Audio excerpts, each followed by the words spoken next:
and then it trades for more. So I can't use graded dollar bill and then just call it a Revy dollar because Well, what you could do is it's just and not because you don't say there's a command Revy. You don't you know not that blessed be his name. no Let's what stay away from that. they But got just if these. you call it a Revy dollar. No, what they have is these like dollar plastic holders where you put like a paper insert in the front, and then it's like an overlay on the dollar. So you turn George Washington into the Rebbe, and it's like becomes a piece of art. That'd be a cool project. And then you can have some like nice little, your key room on there a little bit. Yeah, and then you go to a local Yeah, Kabana some and you give them a flowers. brick of 100 fucking voter rolls, man. Why do you think Paul Vallis, that F-word essayist, lost to? He didn't even sue Johnson. Not even. He just conceded. Dude, you got to go down with a fight. What a puss! He gave the city away to the dumbest person alive. It's unbelievable. Mayor Johnson is so stupid. He's a dumb bag of potatoes. He's rock solid dumb. I agree. I mean, he's That's why criminally he was famous. inclined. It's because he could be the puppet. He was the CTU lobbyist. He's criminally inclined, dude. Oh my God. Did you see the list of how much each state has given to NGOs? It's like, No. oh dear God, it's like trillions of dollars. Just in the past, yeah. Dude, there's so much fraud out there. It's on. Like, have you ever met somebody that worked for a nonprofit? Yeah, no, it's like they're not. It's like people. There's a big misconception that they're like a charity. It's such bullshit. Yeah, I mean, all the work at non-for-profit all have like desks. Like, you would think they'd be in a field on a desert somewhere. just desk job. At a desk.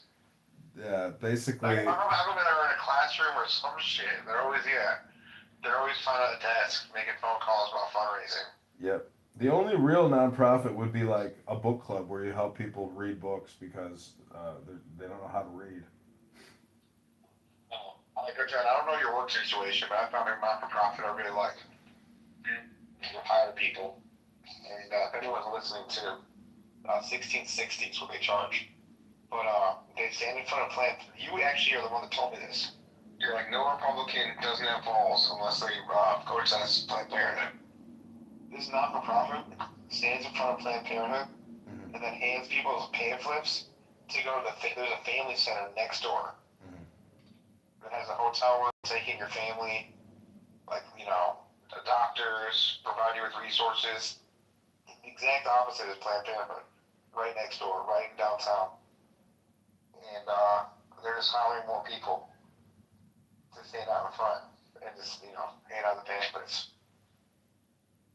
I respect that nonprofit. Yeah, that's I mean that's amazing. I was just fine when I saw them, and that's why I went up to them.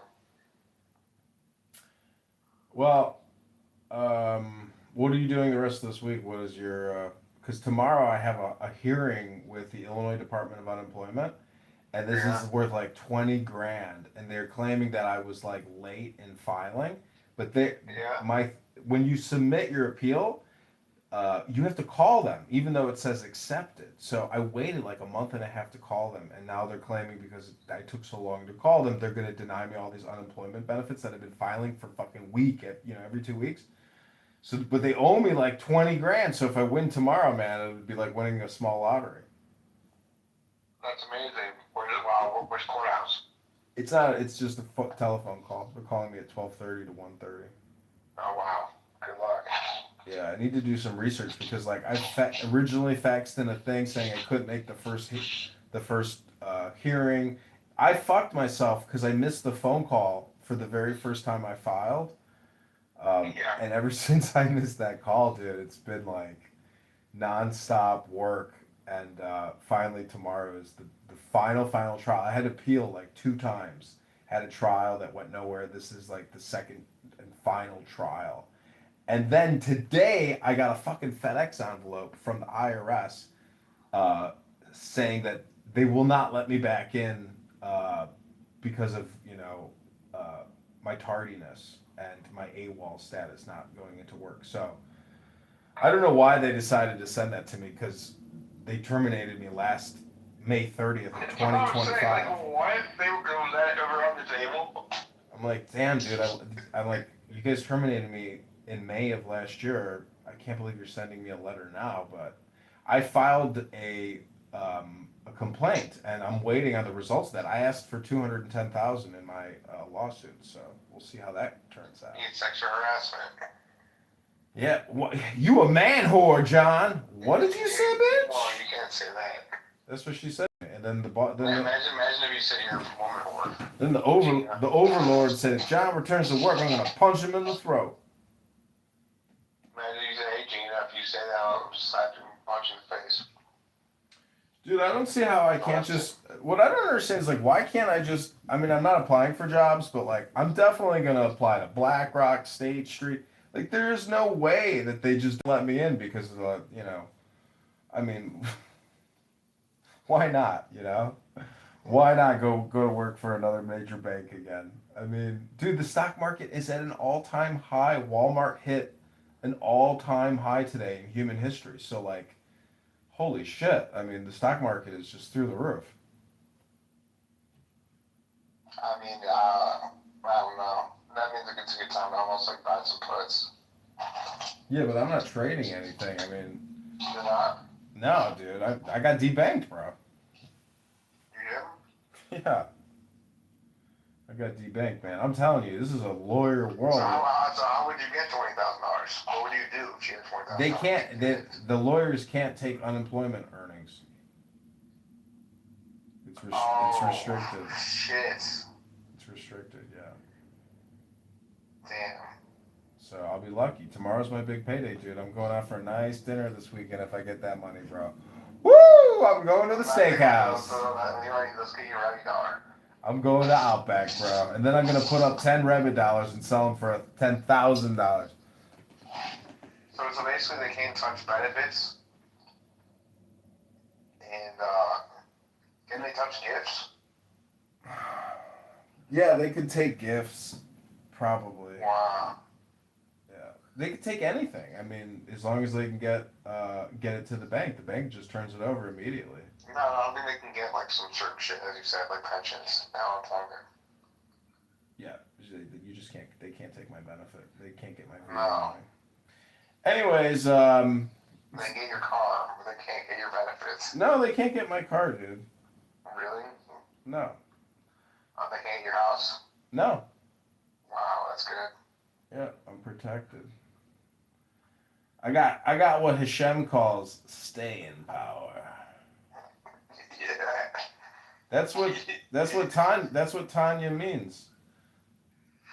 You should sell the board to yourself. Well, When is the mayor time board going up? the election for mayor. No, the board. Every day that you don't have it up, it's 600,000 cars. Oh, I know. I was wondering maybe I should like build it myself. Yeah. Yeah. You should think of some like viral, kind of simple, like vote Mayor John or vote John. Maybe you just do Kitover. Kitover. Mayor Kitover. Mayor Kitover. Fighting the brain rot and clown world hustle. Can you just like stencil it out kind of and then use tape or marker or something? Yeah, I mean I'm an artist, bro. I can very easily put together a thing. I mean, you know, it's gonna be made out of wood, but the problem is when it gets windy, it could blow over. So, but also, maybe after tomorrow you could pay someone after tomorrow. We'll see. yeah. We will see. But if not, it's not a big deal. You can do it yourself. Bro, I'm gonna be selling water bottles on the side of the road and getting signatures all summer long. Bum. No, but like, why not just run for commissioner or some shit? Yeah. And just do like mornings like that. I think that's fuck mayor. And like, you can't even do shit as mayor. Aldermen are more important than mayor. Well, see the whole thing is really just like publicity. I mean, that's the whole point, you know. Well, the mayor is the most talked about one. That's for sure. Yeah. if there was a way, maybe there's. How can we make you money for politics, not like him? Dude, the bank account is already set up. When I run for mayor, I'm going to start generating donations. I mean, No, we can't. Like, the other thing is, you're right, because the mayor is the number one chance or is opportunity to make donations, but we actually have to raise like $30,000 to $100,000 to get on the ballot. yeah, Crazy stupid money. I know it's a lot of money. And like, who the fuck's gonna give you that kind of money? Dude, I'm already attacking I'll Rahm. give you two. I'll give you a couple hundred or something, but not like what? Bro, I will comment on every CTU fake book post and say I'm running for mayor. We have to crush the CTU, cut the budget, and end this property tax ransom. I mean, my comments are gonna be worth it, bro. You can't get any money from anyone who lives here. The only money you can get is for people that don't know that, like Janulius and whoever, and Quigley, and they run their show. It's rigged. You can't beat the mob. I know, but the whole thing is, it's not spam when you're running for office. And dude, my accounts aren't getting taken down, which is kind of amazing. Yeah. Dude, you have no idea how many accounts I've had get taken down. But since I've, branded myself as a congressional candidate, it has legitimacy. So they can't take it down. And if I run for mayor, I mean, everything is open, bro. I mean, Chicago Contrarian, Libs of Chicago, all these, even the Flip Red, bro, they're all over CTU. Every day that fat Zoe is outside their fucking parking lot screaming into her live stream. Yeah. Zoe's a big one, bro. I mean, and, we're going to go to that revel room and just film them all. Did Christine Maxwell get on the ballot? I think so. I think so. Yeah, because she said she went door to door herself. And therefore yeah, she put in the work. And I read books. See these books? Thomas Paine, Common Sense, the Constitution, Declaration of Independence. I'm putting the work, okay? Maxwell put the work.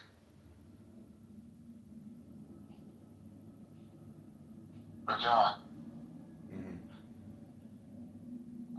so 3 months, right? What? You get 3 months to get signatures, right? For mayor? Yeah. No, we can start getting signatures earlier. That's just the period that they put out, but it doesn't mean that you can't start generating signatures now. It's just what it is. It's just getting signatures, dude. It's the biggest hustle and the biggest fucking bullshit in the world because, as you pointed out, when the parties slate, signatures don't mean anything. So it's so stupid. It's all about keeping.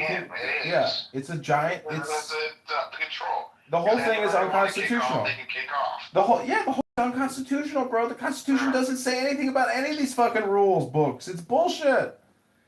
Just read the Constitution. We don't need a 33-page election guide from the State Board of Elections. It's crazy.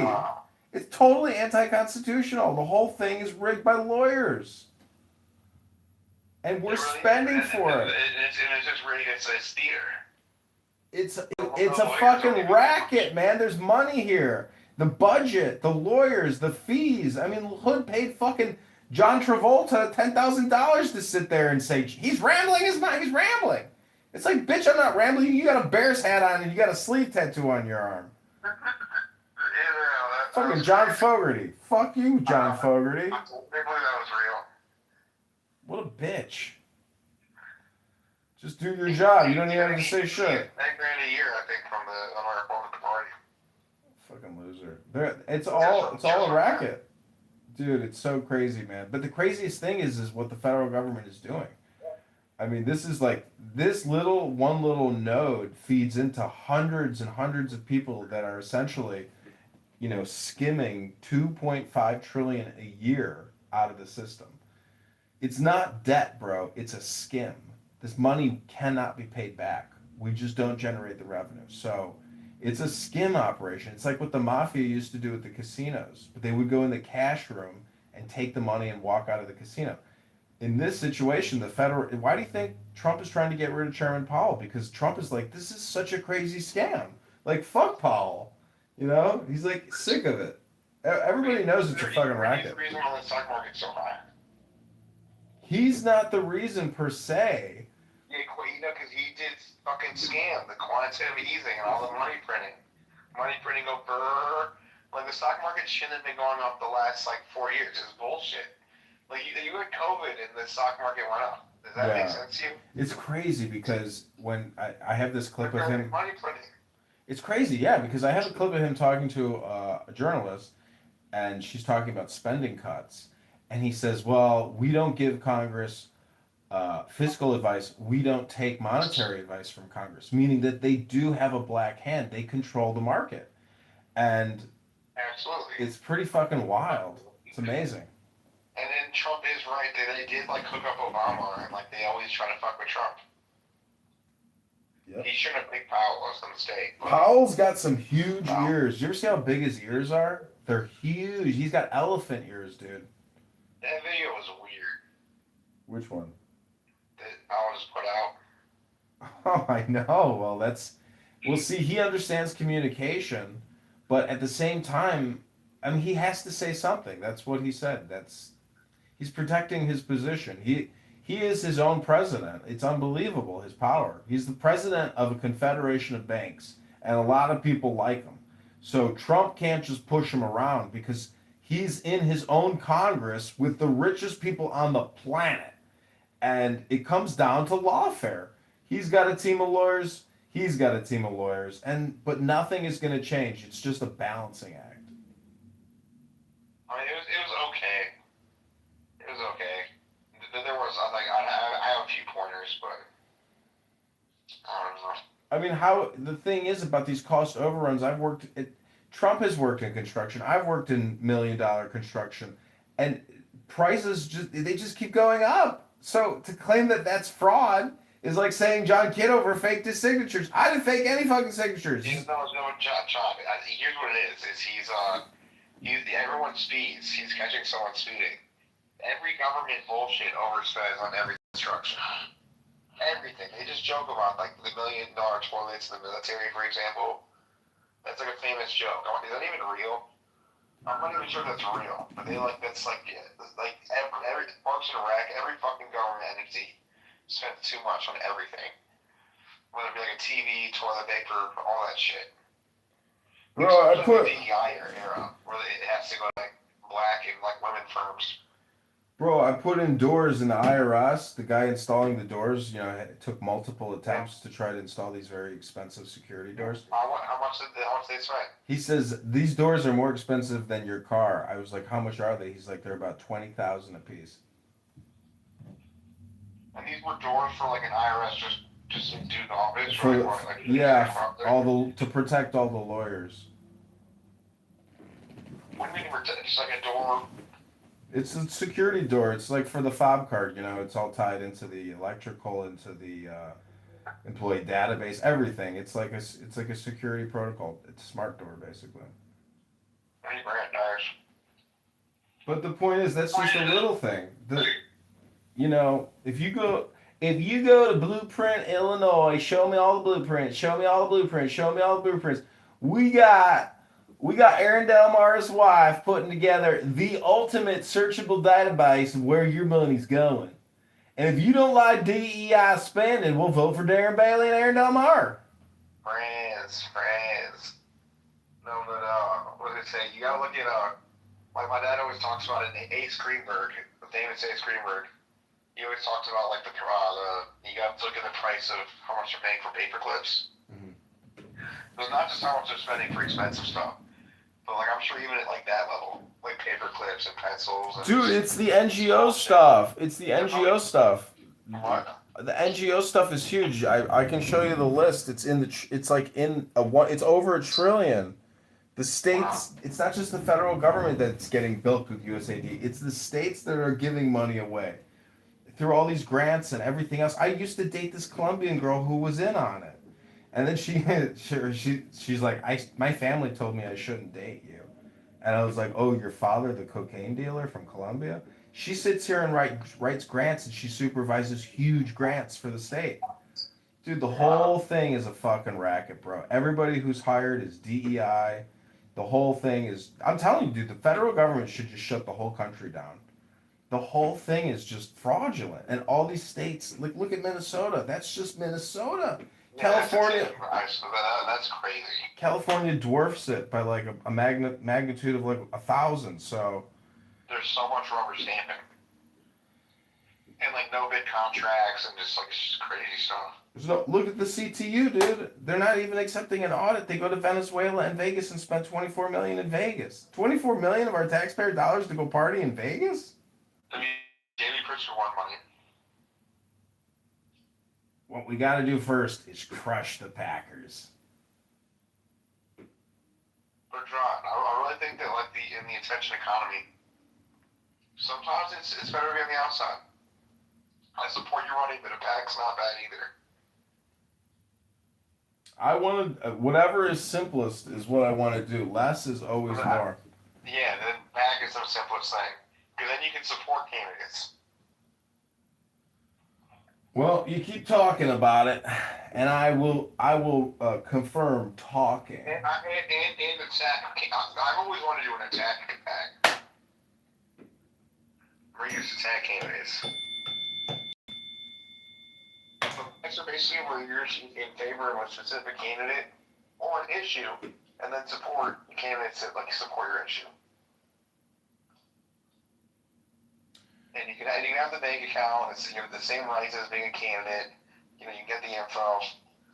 You're still a candidate, and you still could be John. You could be the commander or the Lord, like Aaron Omar of the attack pack or whatever pack. You know, Americans for a Brighter Day. Americans for a Brighter Day. Yeah. John Kitover president, and then you can put that on the billboard.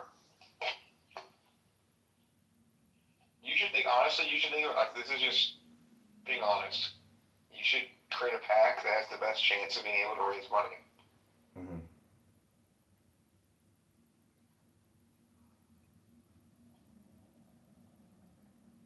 And that's the easiest thing to do. Because you can do that it's the same process as registering to be the candidate. You just pick a name and go to the bank.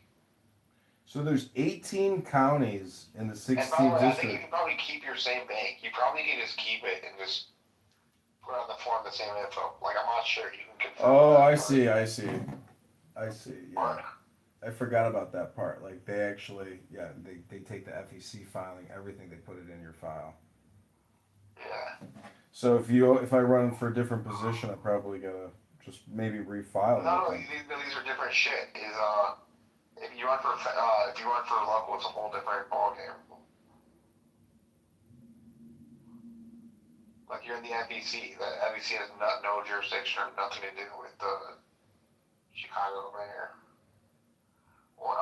Running a pack is FEC. Actually, John, it's up to you. Because running a pack, you can do a state or a federal pack. Like the Illinois Republican Party is both.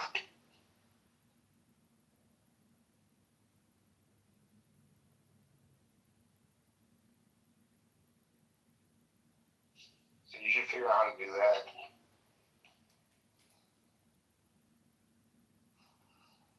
Well, like when you're looking at their finances, you have to look it up on the FBC and on Illinois Sunshine. Like they have like $1 million in their freaking Illinois Sunshine account, and then it's the state account, and then like 800 grand in the federal. John? Yeah, I'm here. Yeah, I'm gonna go to bed, but I think you should do a pack. Bring back Steve Bear. We call it the Steve Bear pack or something. I don't know. Dude, the fact that Adam Kinzinger's from the 16th district is all you need to know, bro. From fucking Chanahan. Ugh. Dude, Kinzinger. Think of a good pack name. And you can look at websites you already own. I don't own websites anymore. I've gotten rid of just about every domain name I own. Oh, well, I'm about to lose a few. I own Mega Raffle, megaraffles.com, IllinoisDoge.com. Yeah, let them go, man. I'm telling you, they're worthless. Totally worthless. And I'm going to start putting shit on them. Don't They're waste. not worthless. You're thinking it wrong. You're not using them as notes. I'm sorry. You haven't utilized your websites right yet. I mean, you're right. But the thing is, I would just be posting links.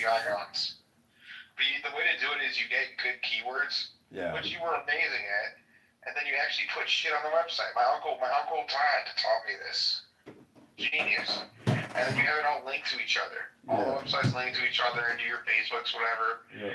And Google looks at all that and it thinks like, wow, this John guy legit.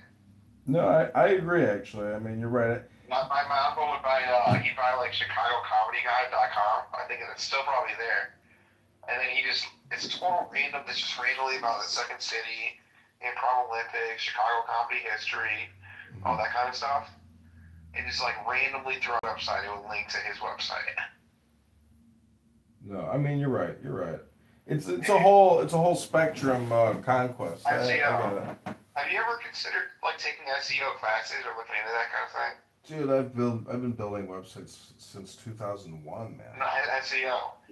Yeah, I used to rank for the term sponsorship. I made $100,000 off of that. I was like the #1 for the term sponsorship. Yeah, because you really do have great social media names. I had a lot of good domain names. You did. The thing is, I just overdid it. I overextended myself financially to manage. Well, you didn't do it. Yeah, you should have like actually developed them and Coulda, woulda, shoulda. Coulda, woulda, shoulda. Had a monetization plan. But I go to bed, John. Good talking to you. Peace. Okay, peace. Thanks. Bye.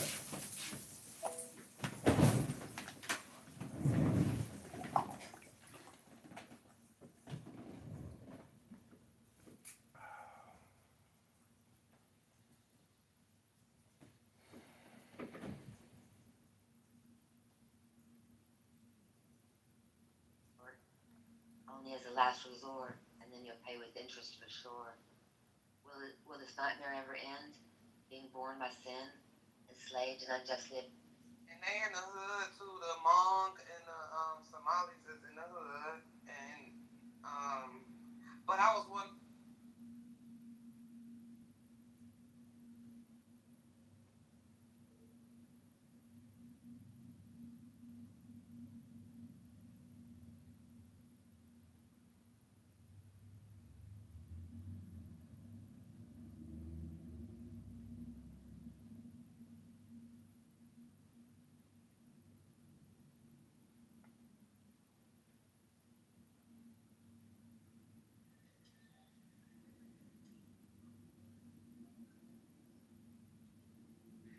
Man leaves his baby. You know what I'm saying? So look, I don't. If I didn't have my friends, I don't know who I would be. You understand? If I didn't have my family, I don't know who I would be. If I wanted to see them, what would I do? This is certainly not a new idea with me. Alan Turing was very interested in mind and different implementations, right? So he talked about machines that can think, and he was interested in computation and reprogrammability. He wrote a paper on the self-organizing chemistry in embryonic development. Why is that? Why would a guy who's interested in computers and mind and artificial intelligence be thinking about chemicals in the early embryo? And I think he had the same insight, which is that the formation of the body and the formation of the mind are not separate things. They probably have a lot of important symmetries, and that the kinds of things that we study in cognitive science, memory, decision-making, learning from experience, preferences, navigational competencies within some kind of problem space, these are incredibly generic things, especially all through the universe. You don't expect every intelligent being in the universe to have a cortex like ours or to look anything like us. So what are the general, at least I don't, so what are the general principles here? And so this is why you want to take those kind of tools and apply them to other things. So you said a couple things there. It's not the first time anyone's thought to do this. Given the extreme reaction I get from even scientists, is this something that's accepted in development biology, synthetic biology, and possibly not other departments? Because I think a lot of people would think, oh, it's crazy to assume cells might display cognitive behavior.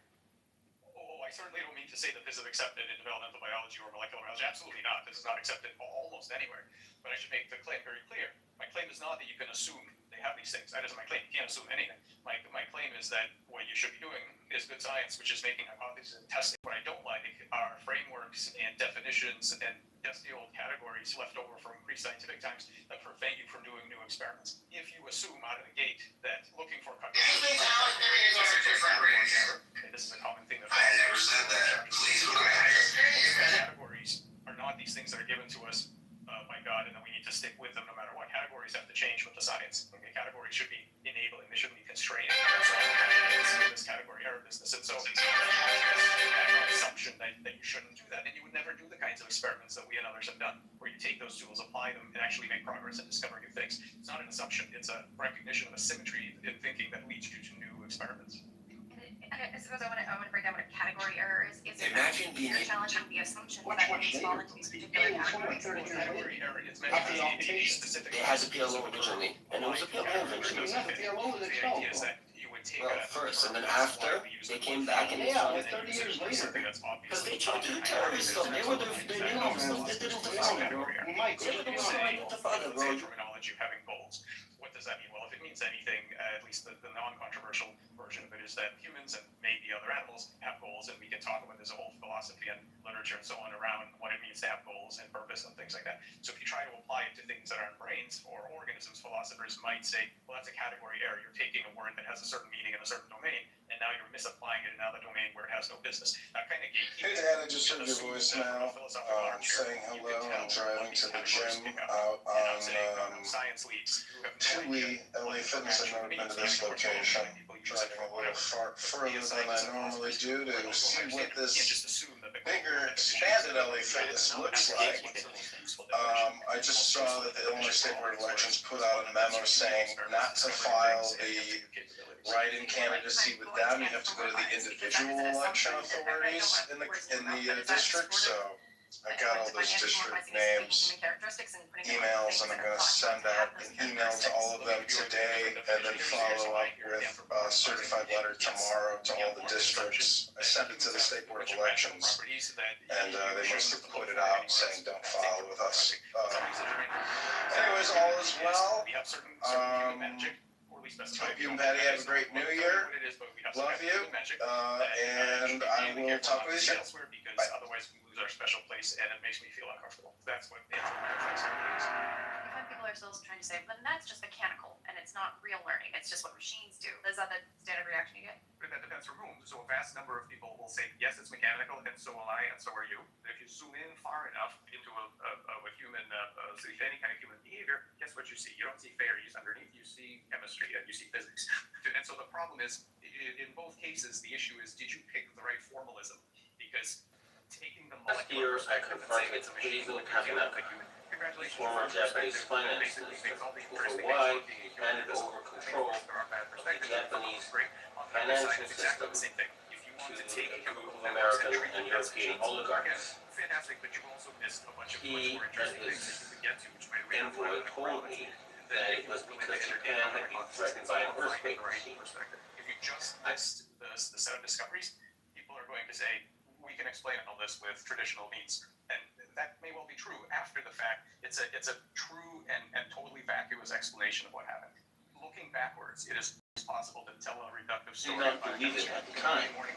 However, when I started exposing some of... Well, you could have, but why didn't you? Because certain framings facilitate certain kinds of experiments. You wouldn't do certain experiments if you weren't thinking about it a specific way. And if you really are stuck, if you're really intent on holding together that worldview, you can always add epicycles to sort of make it make sense. It's not whether can you shoehorn these observations into a view that you like. The question is, did your view discover these? Do they imply, right? Does your view imply this research program? After the fact, you can always tell a reductive explanation after the fact, but that's not the same as you get to discover new capabilities going forward. Interesting.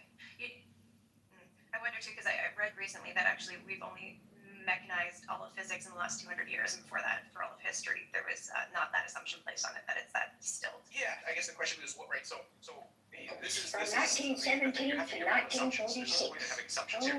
So we had That was thousands of the years. We have the basic assumption that there's thing. a full-fledged spirit under every rock. Okay, there's a mind that you could talk to in every rock. So that was an assumption. Then the pendulum swung the other way, and we made the assumption actually there aren't minds anywhere except for in brains. And then some people said actually there aren't any anywhere, and so there aren't people who believe that. And all of those are equally bad. They're equally bad because they're assumptions. None of this should be an assumption. We should believe that we know these categories. We don't understand that is a machine. None of these things are given to us. We have these terms.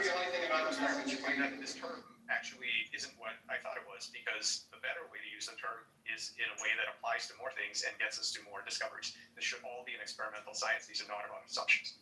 So is the updated assumption just like, I think this is how the universe works, this is what we can say about this, this is what applies, and in chemistry, you're not gonna have behavior. The most important thing that went on in our lives as we were growing up, the most important enduring conflict was the Iron Curtain and communism, and we were talking with you and other. These other things with cognitive science, I am not allowed to apply. I wouldn't even think of applying. That's the standard model. Which bag of tools are you bringing? And just a quick question, the reason isn't just an arbitrary, we're not using these tools, it's we don't think they apply, right? Like there's no way that could apply to this scheme. What do you make of that? Why is there this odd flip now that a lot of the left So for people who are probably would necessarily have doing supported this if this was a Democrat position are turning against you? The reason that they didn't be able to, this is the evidence we see, and if you're a scientist, we have to deal with this and reconcile this. This is what you kind of infer logically by process of elimination is we kind of have to accept this, and this is what's still speculation. Is there a way to compartmentalize these into these three sections? Supported, and the reason they didn't do it is, again, it's one of the ways in which massive amounts of federal money have been lost. Biologists will say, look, the best stories are told at the level of chemistry. You are positing all this extra stuff, and it's too like a weird incorporeal thing that you're talking about. I like to talk about molecules, even though a lot of that stuff is metaphorical too. So think about what this means in terms of computer. Organization. The computer certainly obeys the laws of physics, right? There's no question it's not breaking the laws of physics.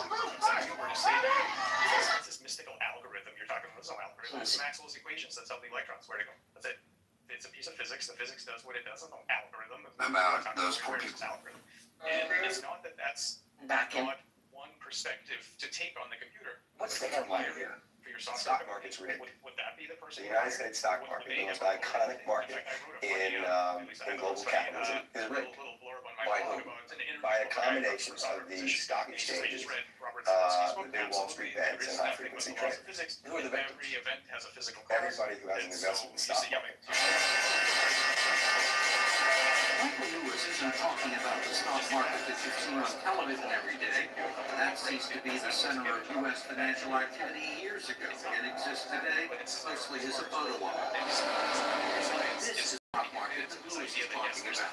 The one where most of the trades take place now. Inside hundreds of thousands of these black boxes located at more than 60 public and private exchanges, where billions of dollars in stock change hands every day with little or no public documentation. I can talk to somebody saying it's very dangerous to speculate, and I understand why. You don't want to run off on tangents, or I don't know. Run on tangents. Okay, so everybody's acting like, of course you shouldn't do this, but at the same time, I'm like, well, if you don't, then you don't cut off a wormhead again and find out, oh, it goes back to, and oh, this is actually going to lead to cancer research, and that, if you had come and tried that, we might not be on this other path. And I'm just wondering, what the hell is happening to us that we're just getting like 100 years later, 200 years later, we pick up this thing again, and then we go, oh, this is a big deal. Yeah, I mean, to be fair, so first of all, yeah, absolutely. I think if you're interested in doing new science, you should absolutely go off on tangents. That's how you discover new science.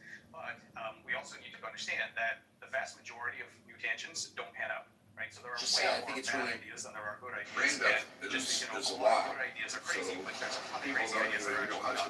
So you're at a certain pot of funding. What percentage of that funding do you want to fund for crazy ideas? It's definitely not zero, but it's probably also not 100% of it because most of them are in fact not going to pan out. So there's some kind of balance in all, and every scientist in their own life has to make a decision for them. Are they going to do independent work where they know where they're going? They know exactly what's going to happen. It's pretty safe, and how much of their time are they going to take these things? I personally like the leaps. That's me. Some people do, and some people don't. But one thing for sure we have in science is that it's not a sort of monotonic game in wisdom. There are tons of good information and good ideas that are ignored and are not taken forward, sometimes rediscovered, sometimes not rediscovered. That's a real problem. That actually is something that I'm very excited about language models and AI in general helping us with, because regardless of their degree of autonomy, what they probably will be able to help us with is to have and to find ideas among an incredible historical She has the body of work organization that nobody can actually, no individual person can learntherisk.org. actually remember everything that was found. So I think they're a tool. I think actually for science they're going to be a really interesting tool to help make sure that things don't get irretrievably lost. But science loses a lot of stuff along the way. And based on your experience at this point, And she was found dead it sounds like, yesterday. correct me if I'm wrong, that you could potentially do a whole lot more. Like if you could explore all of the topical space, you could potentially actually cure and not just manage disease. You could regenerate limbs. You could do. That's my claim precisely, and I've published the smaller versions of this, and I'm working on a big thing now on future medicine. All of the things that Email Zoe. This group is preparing to take part in an experiment. It's amazing. It has amazing medical application. It has many limitations in terms of cells fighting back and having side effects and drugs stopping working because you're micromanaging symptoms, because you're trying to clamp down symptoms instead of getting the buy-in of the cells that their goal is to build something or repair something. So cell training, molecular pathway learning, rewriting goal states, managing stress distribution among subsystems of the body, all of these things are a completely different way to manage One that that's state. meant And I think it's going to be to show transformative. them this Cancer for birth defects, case. regenerative medicine for aging, That is wrong. regenerative disease, not to mention. Eric Adams, are you fucking serious right now? It's going to be a completely different. To do that, we do have to. Former mayor of Well, then I'll and actually accept what you're seeing. I don't think anybody needs to accept anything. Let's put it this way. All I want is for people to be committed to outcomes, not philosophical preconceptions. The rest will take care of itself. I could stop work tomorrow if people were really willing to commit that they want specific kinds of outcomes and they're willing to accept they have to take care of itself. Because then there are huge corners in the space that need access to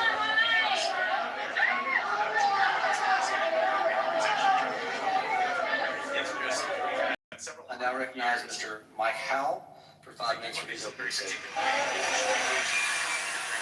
Members of the subcommittee, thank you for the opportunity to testify about the role of NGOs or non-governmental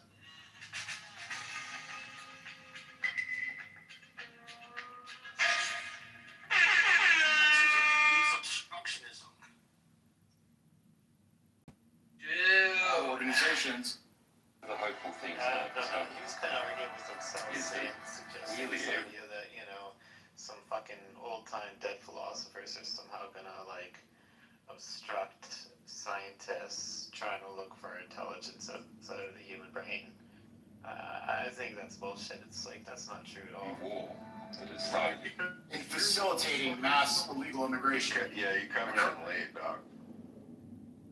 Well, I caught that. What was the setup? Sorry.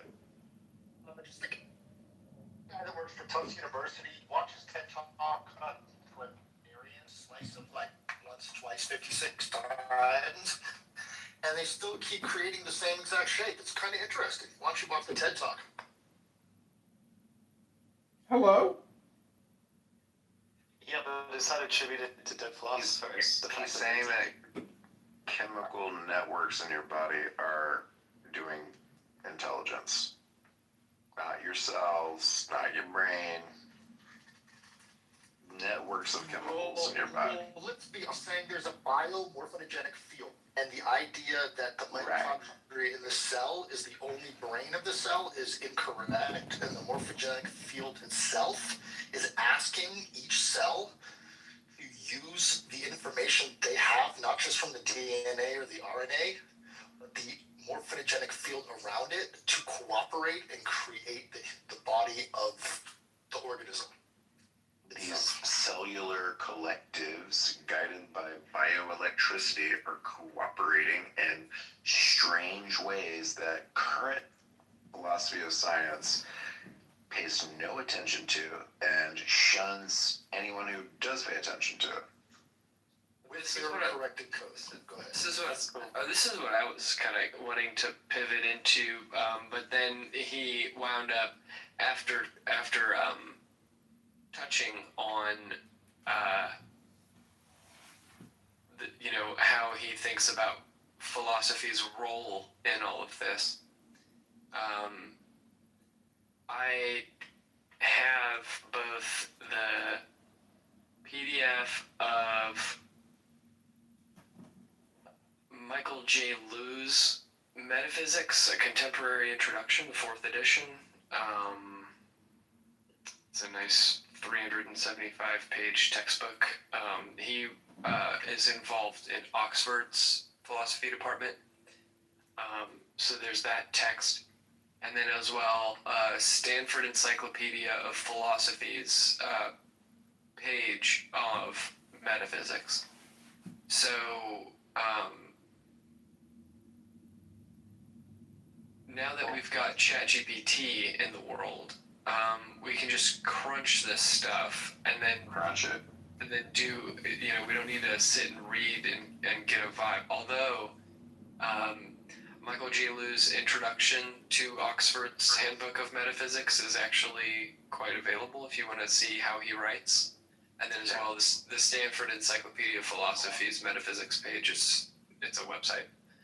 Briefly, I just wanted to call attention to what Levin said about what we should be doing when we do philosophy. He said that philosophy's job is to be looking for blind spots in philosophy. Exactly. If you're not doing that, you're not really doing philosophy, you're just regurgitating philosophy. But how do you think about that? How do you think about that prescriptive dutying of philosophy? I think he's being provocative kind of on purpose, but I also think that he's right. Okay.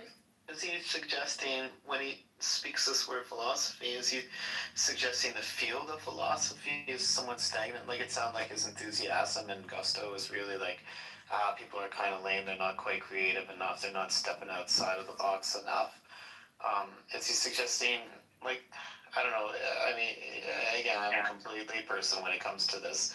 I just can't imagine any serious neuroscience saying, well, or whatever, scientists on the frontiers of artificial intelligence, right, saying, well, Descartes or whoever, dead philosopher, he told me that there can't be intelligence. That's not what he's saying is happening. Yeah, that's what I saying. figured. People have these default modes that map vaguely to philosophies, and that this sort of like thoughtlessness leads to a impoverished philosophy. Oh, I agree with that completely. Yeah. I figured I had it wrong. I figured, like I said, nobody's no dead philosopher stopping people from thinking outside the box, but we all have sort of this default cultural position of whatever, normative, academic, sort of standard views. Yeah. I mean, you could point to certain dead philosophers like Darwin and the caricatures of them by, teachers and professors over the years. That version of that dead philosopher has held back science, even though Darwin was much more sophisticated and complicated than he's given credit for. So that tradition carries weight and stuckness. So I dumped some of these text chunks as much as I could into a single chat submission into ChatGPT, and I said, compare the tones going on across these two sources, being an introduction to some metaphysics handbook for philosophy dude, or whatever. What the SCP entry is doing versus what the text is doing. The SCP article is descriptive, pluralistic, and post-Kantian without capitulating to Kant. That's the Stanford. Its stance is roughly metaphysics has no fixed subject matter. It survives as a family of problems unified by explanatory ambition. Denial counts as participation. Revisionary metaphysics is legitimate. Methodology is contested but not preemptively constrained. In short, metaphysics is whatever work is required to make sense of the deepest commitments of our theories, practices, and concepts. It treats Kant, Quine, Lewis, Fine, Cider as moves on the same board, not as referees who get to cancel the game. Now, the second text, the text is genealogical and explicitly anti-Kantian in its conclusion, even though it takes Kant very seriously. Its stance is more that there are three rival conceptions of metaphysics. There's the Aristotelian, being qua being. There's the rationalist, extended speculative systems. And then there's the Kantian, conceptual scheme analysis. So Kantian Kantian metaphysics is tempting, but it's incoherent. If Kant blocks access to the world in itself, he also blocks access to our thoughts about the world. Therefore, a lot of metaphysicians do retreat to Aristotelian lines of thought when doing metaphysics. Metaphysics should concern its being itself, not representations. So in short, metaphysics should be about reality's categorical structure, not about our ways of thinking. It's not neutral cartography, it's a programmatic manifesto disguised as historical reflection. And the real fault line is the world versus representation. The deepest contrast is this. In the SEP, metaphysics as constraint navigation. What must be true for X to be possible? X can be science, language, causation, agency, social practice. The metaphysician maps dependency relations, not necessarily ultimate reality, but dependency relations. Representation and reality can both be legitimate targets. So it's like the duty of the Western metaphysician is to actually be a doctor of the gaps. This allows for grounding, structural realism, social metaphysics, revisionary ontology, deflationary attitudes towards some debates without global skepticism. Now, the second, metaphysics as ontology proper. Either you are talking about being itself, or you are not doing metaphysics. Conceptual scheme metaphysics is a category mistake. Kant's critical metaphysics collapses into psychology or semantics. If metaphysics is possible at all, it must be pre-Kantian in spirit. Now, this commits to a real categorical structure, a mind-independent ontological joint scheme, a metaphysics that risks being wrong about reality rather than being safe about concepts. It prefers ontological courage over epistemic modesty. How each text treats Kant is the key. The SEP treats Kant as one major turn in a long story. His challenge reshapes metaphysics, but does not delimit it. Later metaphysics, Lewis, Kripke, Fine, simply ignores or outflanks him. Kant is not allowed to veto power. Kant becomes a local disturbance, not a global firewall. Now, the second text, Kant is this central rupture. His critique is taken seriously enough to be rejected carefully. Conceptual scheme metaphysics is shown to be unstable on Kant's own terms. Kant's move is clever, but ultimately it's self-defeating. The text says, in effect, if Kant is right, metaphysics dies. Since metaphysics isn't dead, Kant must be wrong. That's a bold inversion.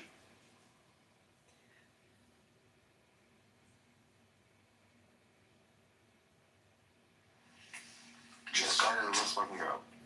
Just Kant, do it. That Kant, Kant was a cunt. That little cunt. You can't do that. It's time for new thinking.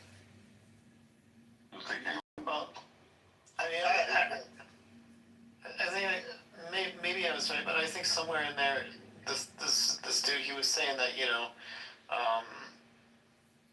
he was pointing out that AI, artificial intelligence humanity, we have this vast body of knowledge, right? And a vast body of knowledge really gives like AI super fertile grounds for finding new correlations and analogies. And I found this with even like super simple LLMs, right? They're extremely good at connecting distant, abstract ideas. They're like super powerful juxtaposition engines, right? So I think of this fellow, he's trying to find new ways to categorize the universe and his relationship with it, and doing this sort of cross pollination thing. I think even the simple LLMs, they're fantastic. Like they're funny. You can go to ChatGPT and say, hey, tell me the similarities between, I don't know, fucking a dead skunk on the side of the road and Kant's theory of such and such whatever, and it'll find like amazing correlations. It's a fun exercise to do. You stick to weird things. With the brain software? No. Jerry Mikowski's work on the brain? No. So it's nodal. If you think of LLMs as nodes, and you think of the transformers as taking little bits and pieces of a word, those are the tokens. Oh yeah, I understand that. Yeah. No. I'm saying nodulally, if you have these nodes and the nodes overlap, so you get those really interesting overlap points, but then you do 1 million nodes, and then 100 million nodes, then 1 billion, and then a trillion nodes, and then the overlap point, and then you do a predictive algorithmic text where it could possibly intersect, so you get about 14,000 pathways that could intersect between Kant and the skunk. And then you narrow that 14,000 down to 400. Now do a softmax sort algorithm, so where the probability curve could be this, dependent upon what was asked in the last 4 tokens of the session, and now predict the sentence. That's what an LLM is. Pretty ingenious. Not intelligent. Artificial intelligent, but not intelligent. No, but I think, so when I was in college, I studied basically the creative process up here in Canada at the Emily Carr, University of Arts and Design, right? The creative process. I could be totally wrong, but it's very difficult to come up with something completely new. And the things that we call new ideas are Wait, just. can I ask you, is that what they taught you at that school? Well, no, I don't know if they taught me this specifically, but this is what I sort of came away with. What I came up with is that, there's no original nothing. It's all, everything's a combination of something, and, So I'm not so who were the sure. professors at that school? Were there any original thinkers that wrote original pieces of work that got published or had dissertations that were amazing? It's an okay school. It's a well-respected art school. Sure, it's well respected. I'm sure it's a great school. It could even be in the top 10. But I'm saying, were there people there that were inspired and wrote inspiring works that they cited? Of new thinking, of novel thinking? Yeah. So the whatever the director, the top guy at the pool, so you call him the principal or whatever. I forget what his name was. Ron something. But he was one of the first people, I think, in the 60s or 70s to really start what they call this interdisciplinary studies. So at this school, it's like one of these West Coast sort of, experimental places where you'd take we'd swap, we bring in, doctoral students from the University of British Columbia who are doing things in electronics, and then connect them with people that are studying fine arts or something at the school that I went to, and they do all these things. It was kind of like this interdisciplinary thing. Anyways, yeah. So that's kind of novel. I don't know. It's not that good of a school. It's a really small school. Can I ask you, who inspires you in terms of intellectual thought or modern philosophy or any kind of new thinking that says, wait a minute, this could be possible, it could not? Find out. Who is that for you, man? Because that's who the guy you were just talking about is for me, Michael Levin. Okay. When I started studying his work, I went, wait a second, he's working off of Bruce Lipton's biology of belief and epigenetics. Then I went, wait a second, no, this is going beyond biology. This might actually go into philosophy and possibly consciousness study. Yeah, bro. He like the way he talks about physics. It's like these are children. if you're treating physicists that way, like you're doing like a larger theory of everything physicists can. Well, he's one of those rare individuals in the academic world who went beyond one subject discipline, went to another, got to the multidisciplinary area, and then said, well, wait a second.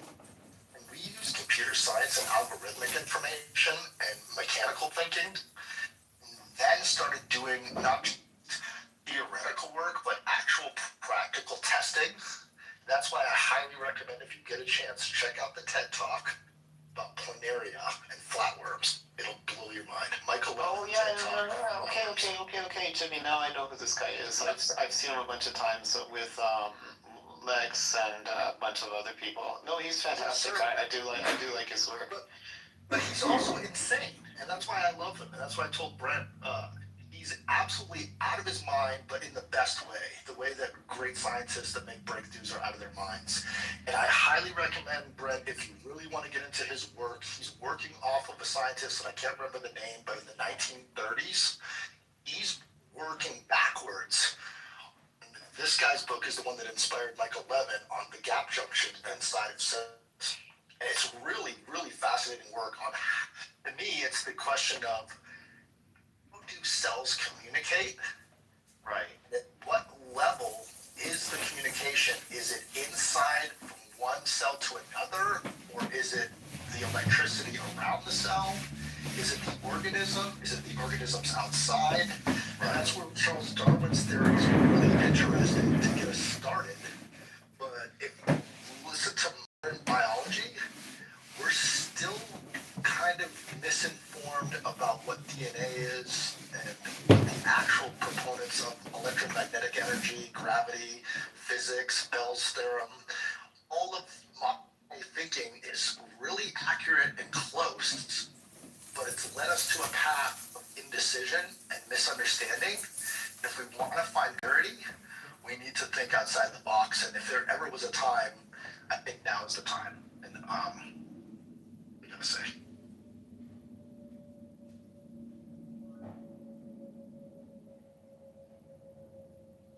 Yeah, no, I remember this guy's talks now, Jimmy. I just love the way that he frames frames the conversation between, it had so many, so he covers, now that I think about it, he covers so many different things. He's got, he's got interesting views on intelligence. I think he's similar to Eliezer Yudkowsky, where Eliezer's going around the world telling everybody it doesn't matter if AI is self-aware because intelligence is essentially meeting goals. And I think Levin has the same thing. It's like right. Yeah, I think that's all it is. Yeah, Levin says the same thing. He's like, okay, there's a wantingness, for lack of a better word, of electrical signals within tiny little pieces of the body to want to express certain shapes.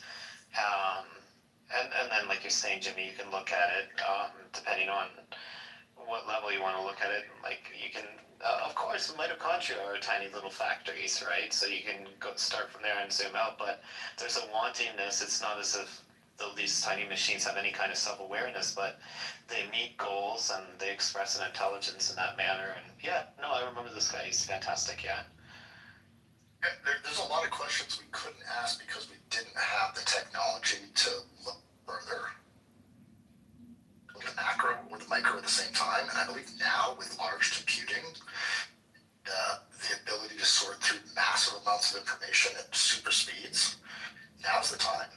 The subject would have taken us years. We can do it in minutes now. It's incredible. What do you think, Brent, Chad, Ben?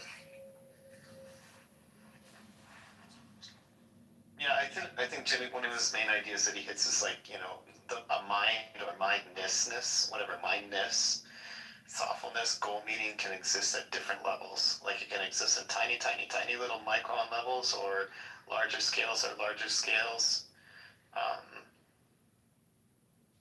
Yeah. I'm trying to get ChatGPT to shit out something that has a 7-way symmetry, and it keeps giving me something with an 8-way symmetry.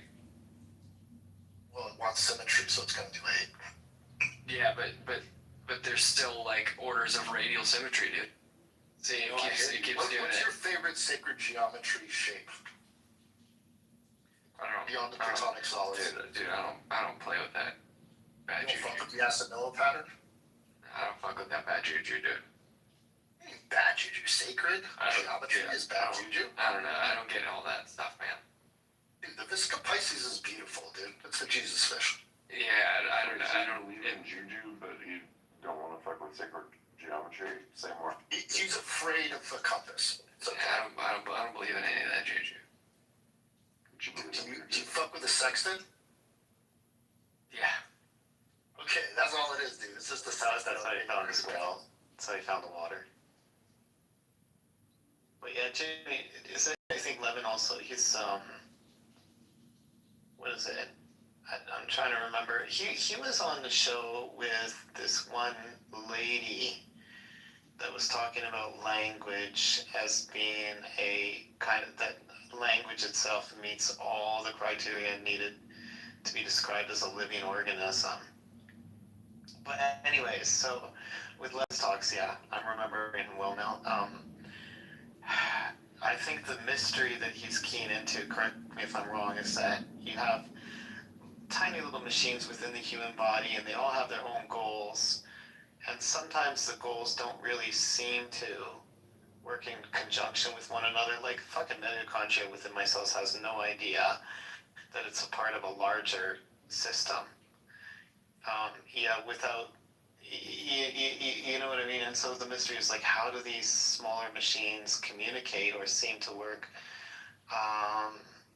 There's a certain harmony between the smaller, medium, and larger machines, and I think he's really trying to explore what this harmony means. You're almost there, but he didn't say any of those things. You're taking his word and believe, and I could be wrong. I'm an art student. Yeah. No, right. I think you're construing his stuff with other stuff you heard and getting it mixed up, because that's not what he was saying at all. But I see where you're getting that notion from. It sounds a lot like other people's work. No. So he says there's these tiny little machines within our body or within all living cells. He's not saying machines. No, but he's saying, if anything, it's more of conscious agents. Okay. Consciousness is not necessarily inside, and the agency isn't inside. It's in a field. Right. That's the profound view. That's like, wait, what the fuck? In a field? What? What kind of field? Biomorphinogenic field? What is a biomorphinogenic field? That's a big question right there. It's a bunch of bullshit, Jimmy. Yes, no. Chad. No. Right, dude. No, Chad is right. He nailed it. But that's what I'm stuck on when I read this stuff. Thank you, Chad. You bet. I am stuck on agency, a wantingness of something. You know, like. But aren't we all stuck on agency within ourselves? Until you break loose of your own mind, how can you interact congruently, correctly with the biomorphogenic field that is woo-woo or juju or whatever this thing is that we call nature or Gaia, or this field energy? I'm pretty harmonious with myself. I'm doing okay. I mean, I do argue with myself from time to time. We haven't defined gravity. Can we just be honest? We don't know what a perfect circle is. We don't know what gravity is. And anyone that says they know what a black hole is. That's true. That's right. It's exactly what I've been trying to say. And you are right, Chad, when you say that guy's full of shit, because my dad went to Tufts University and got a double major at Tufts, and he's full of shit, and I know a Tufts full of shit talk when I hear it. But at least he's full of shit on a right path to try to find the truth. That's why I just think that.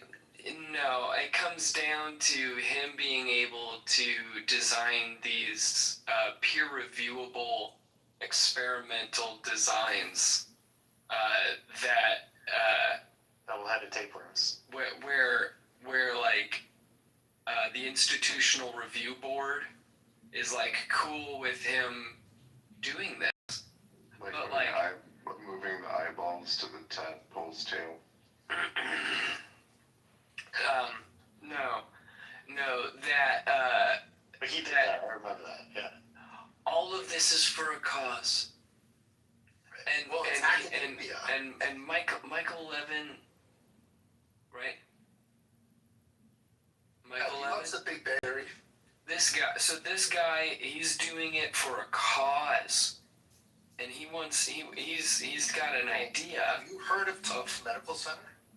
No, I haven't. But Tufts is cool with it.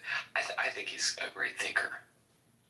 He's absolutely brilliant. He's insanely brilliant.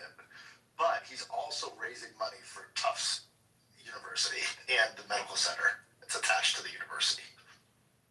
And keep going with it. Every great like professor does. Well, I think he's beyond great because he's got one foot in the media space, in the public figure space, and another foot in the academic, and another foot in the avant-garde, like the guy from Harvard, the Avi Loeb guy. Like, I think he's fucking, in academia, he's one of my heroes. I love him.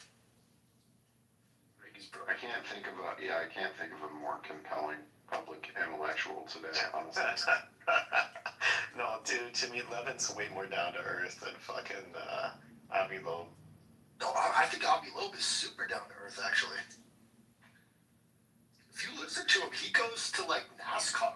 Like, how down to earth can you be? He was in previous book, right? Yeah, he's still full of shit, though. Do you remember, who's that guy that used to come on Clubhouse? People gave him a hard time. He was like this German guy. Like, you could tell he's completely autistic. Which one, dude? How many? No. He's a professor. He's like professor of AI. But he wasn't like he wasn't like a super techie guy. So when he came on Clubhouse, people gave him a hard time. And he used to hang out with Lex Friedman, and he has like these big bug eyes. Oh, He's yeah, really weird. Yeah. But no. Wait a second. Did you say he doesn't have credentials? I've talked to Yoshibok on this app. Yeah, he's fucking dope. Well, he's brilliant. He's brilliant. What I'm trying to say is that Levin is definitely more focused. Yeah, but Yoshibok ain't got shit on Levin, dude. Well, they're two different. Yoshibok, I tried to tell Yoshibok about Buddhism when I was talking to him. Bro, I'm gonna compare him, and I'll tell you, square up, Michael Levin would slam Yosha's ass. Yeah, Yosha is a reductionist in a very slow recovery state. Well, one's a philosopher, the other's Yosha's a philosopher for sure, yeah. Yosha's a fucking dope philosopher, though. He's really... Right. Now, Yosha may reach up when he's down and yank Levin to the ground, and then they'll grapple, and, I mean... Levin may subdue a couple of rounds out of, however many it takes. Yeah, he's got, Bach has a lot of horsepower, like, he can go. Yeah. But, like, he's not gonna win on points. Right. And, he probably talks a mad locker room game, you know what I mean? And, when if you watch some of these clips and these, like, interviews, amping up to, like, the fight night and stuff, like, you'll see, like, he'll just drop, boom, like a quick line, like, and like the way people react to some of like the understated things that Yoshibok says, like, I don't know, dude. I mean, the psychological game, it's there, but I gotta say, like, at the end of the day, my money's on Levin, just completely knocking Yoshibok out of the ring. If I was like super high, if I had to like hit like 4 massive joints, I would definitely want to sit in a room with Levin instead of Bach, because Bach, I like start laughing like 3/4 or whatever. I'd follow him, and then I'd just break down and start laughing. But if I was like super high around 11, I'd just keep following him down the rabbit hole. I'd be like, holy fuck. Yeah. I'm the opposite of you, Matt. Really? You would follow Yosha all the way? Dude, I love Yosha. I love that he goes into thinking about thinking, and then goes inside there and crawls and eats a fucking sandwich. Have you read what is that? A fucking book. I just read it. Golul Shabak. I read that when that's the book that got me on this whole fucking academic path. Was the book. Yeah, I love how the book starts out. Yeah, the book's fantastic. Do you know, I went after I read the book, I was like, I need to read more from this guy. So I called him up, and he was on sabbatical, and his secretary sent me all his work that turned out to be a book like 8 years later. Man, it's fucking amazing, yeah. Dude, he's an amazing thinker. Like, that guy's Who's the author? I've heard of the book many times, but who? Oh, you gotta read it. It's fucked up. You gotta read it, and then read it over again, and then read it again. Who wrote it? What is it? Hess? No, not Herman Hess. Fucking starts with an H something. German guy, I think. I'm actually not even gonna go into my file of the name of the guy. It's Hoffman. I think I get him confused. It's Hofstadter. Hofstadter, the Eternal Golden Braid. Is that who you're talking about? Yeah. Who's the guy? We lost you.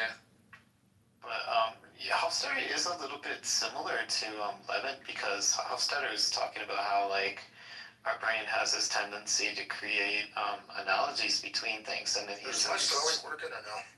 No, it died. Just came back. It's Starlink. Dude, I climbed up a mountain just to have this conversation. Thank you, guys. I just want to say, Brent, thank you for talking about Michael Levin, and Matt, thank you for dropping in. And I think this conversation is dope. I think Chad, Brent, Black, Ben.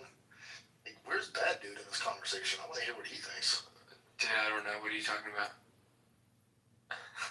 Yeah, I really hope the fucking Iranians throw that motherfucker out. Cause dude, as soon as Iran's free, I'm going for a fucking vacation there. I heard so many good things about that country. The people are so beautiful. Yeah, I heard the people are amazing. I heard the culture, history. Yeah. You got Rose Jam? I hope they keep those motherfuckers out. Oh, dude, that's delicious. But Jimmy, I think Hofstadter, he's kind of like Levin, because Hofstadter really focuses on like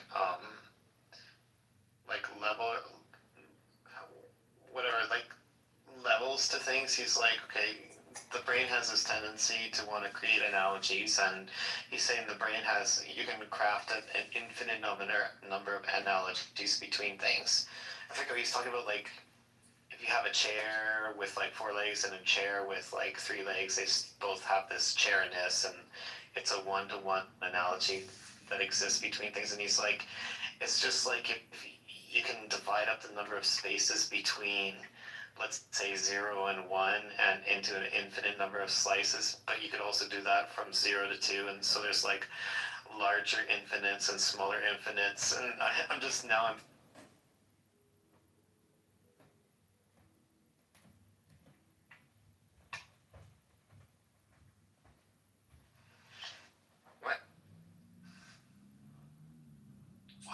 Where'd he go? I don't know.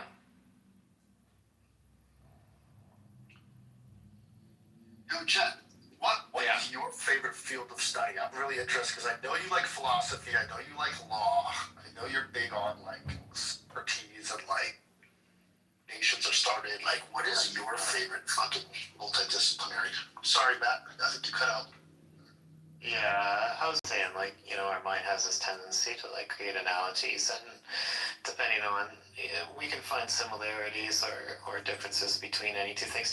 Fucking Aristotle said the same thing, I think, in his first book, like, 2,500 years ago. He starts off the very first sentence in the book saying, okay, you can either find similarities between things or differences, and there is no limit the number of differences or similarities that a mind can find between things. And I think that's how he starts off his book.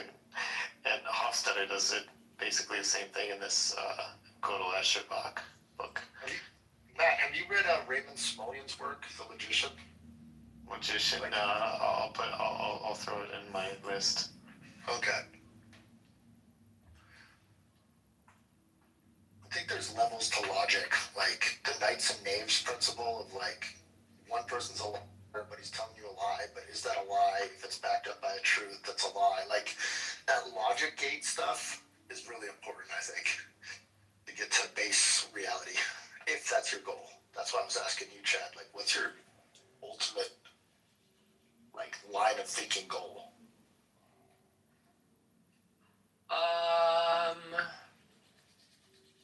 I think like what's my I don't know. I think in terms of what is useful across music and musical system design, and then to think of like not a synthesizer as like a synthesizer kind of thing, but to think of it as like something that can be a little bit more, programmatic as like a musical system. And then you realize how complex like signals are. And then there's like a tangent of encryption. And then there's subsequently like getting back into the meaning making thing that is a mystery as you're learning music, as you're continuing to explore sound within different mediums, such as like within electronics, within the digital realm, or within acoustic space. So a lot of like those ideas kind of like start to bleed and like cross pollinate. Yeah, and then like the like how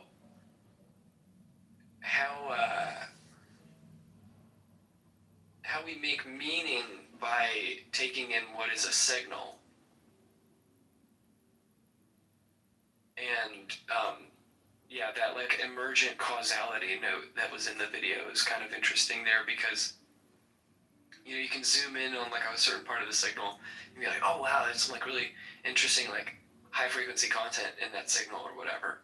And it's like it doesn't really add or subtract to the idea of like hearing the signal and recognizing it as like, oh, that's a bird. Yeah, that's what Raymond Smallman's work is about. And he has a book called To Mock a Mockingbird. Oh wow. It's the signal, exactly what you're talking about. The signals, like how.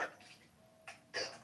Hey, so what I was reading, what you were saying there is like you kind of enjoy the constraints put on you by certain instruments or the equipment that you have, and then within those constraints you can express art, and then how do people see that, right? Like the great thing about art and music is you don't have to make everything super clear as in science, right? And you're not going to be, I don't know, like I play the drums, and then one of the greatest exercises you can do on the drums is like, I'm going to limit myself to only like this type of pattern around the kit, but you can explore it in so many ways. Or if you're painting, right? If you're a painter and you say, oh, I'm going to only use these 3 colors and see what I can possibly get done with that. What kind of textures can I explore?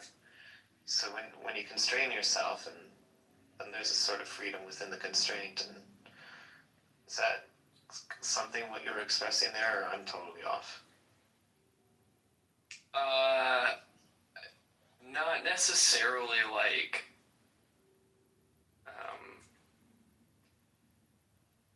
like the constraints, but like, I mean, you know when you're in like some domain, because that's like what you're like dealing with.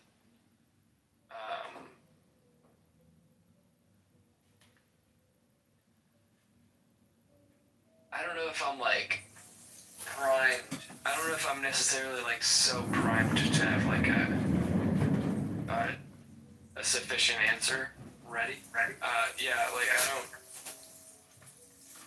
I don't really know where to go from there. I think there's certain areas of activity that are interesting to me, and like I do them, and there are concepts that cross-pollinate, and I am moving through the world and refining my concepts and learning, Yeah, man. I think we're all doing that. Yeah. Yeah. I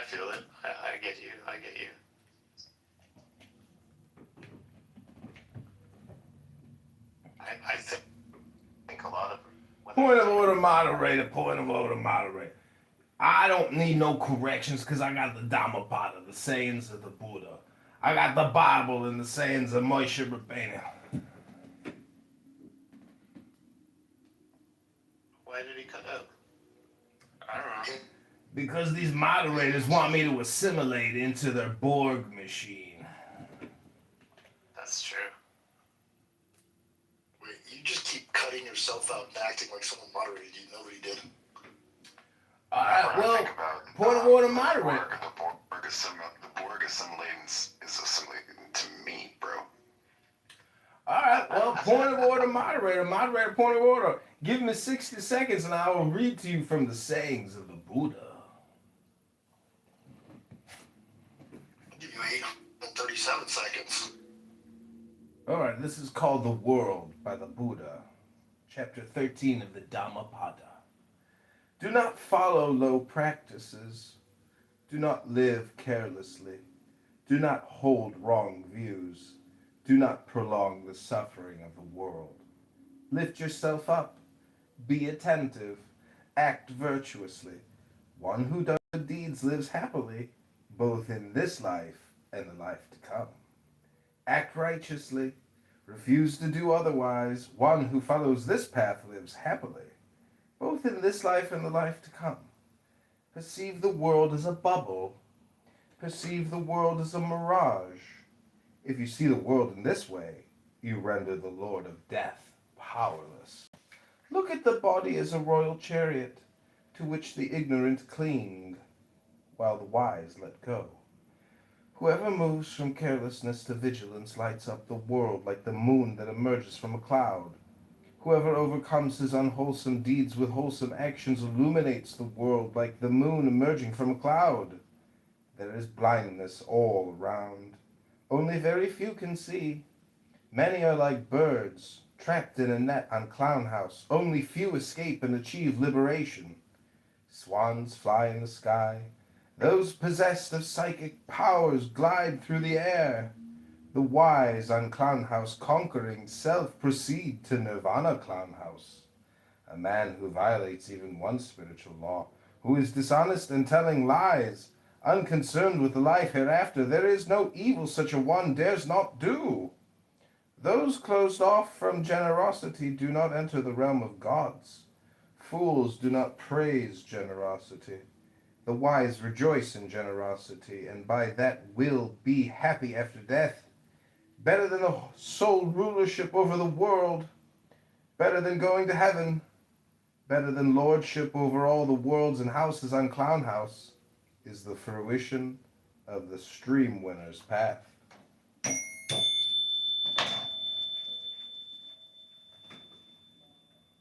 That's the backwards also Crown House is not the house of the crown, but the house of the get down. You know what I'm saying, Black? Like, what are you trying to get on? A masterpiece theater tonight, baby. That was beautiful, baby. I feel like we're like in the basement of some like New York jazz club in the 1950s. Well, yo, Black just came in with that energy, bro. He's like, yeah. We just all took like a hit of speed and like, you know, what's that novel where those guys are like traveling across the fucking United States? Jack Kerouac fucking novel. City Slickers. Yeah, the Road was a Road by Jack. No, the Hitchhiker's Guide. Billy Crystal. Yo, I just want to say, Black, hey, thanks for reading that, and I'm curious, who are your influences? Lao Tzu, Tao Te Ching, Dhammapada, Buddha, Marcus Aurelius Meditations, Epictetus and Enchiridion, Aleister Crowley poetry. Hell yeah. Okay. Everything, anything. I mean, you know. It was a mashup, bro. Yeah, Confucius is actually probably the most legit. Confucius is amazing. Yeah, Confucius is amazing. Like somebody said earlier, you know, you're into philosophy and law. If we were all into philosophy and law, there would be, you know, 1 million crimes instead of 1 billion crimes. It's people are. Don't you think there was Confucianist like precedence of the elder class and the respect, whether right or wrong, it has come before. So therefore, as good citizens, we should bow down to the elder class. Yeah, if you Not show because reverence. it's right, but because it's just. Yeah, yeah, that's part of even the Buddha. I mean, the wise honor the aged. So it's just respect. A lot of this is just ethics training and personal development, and that's all it is. All this religious stuff is mostly all just personal development.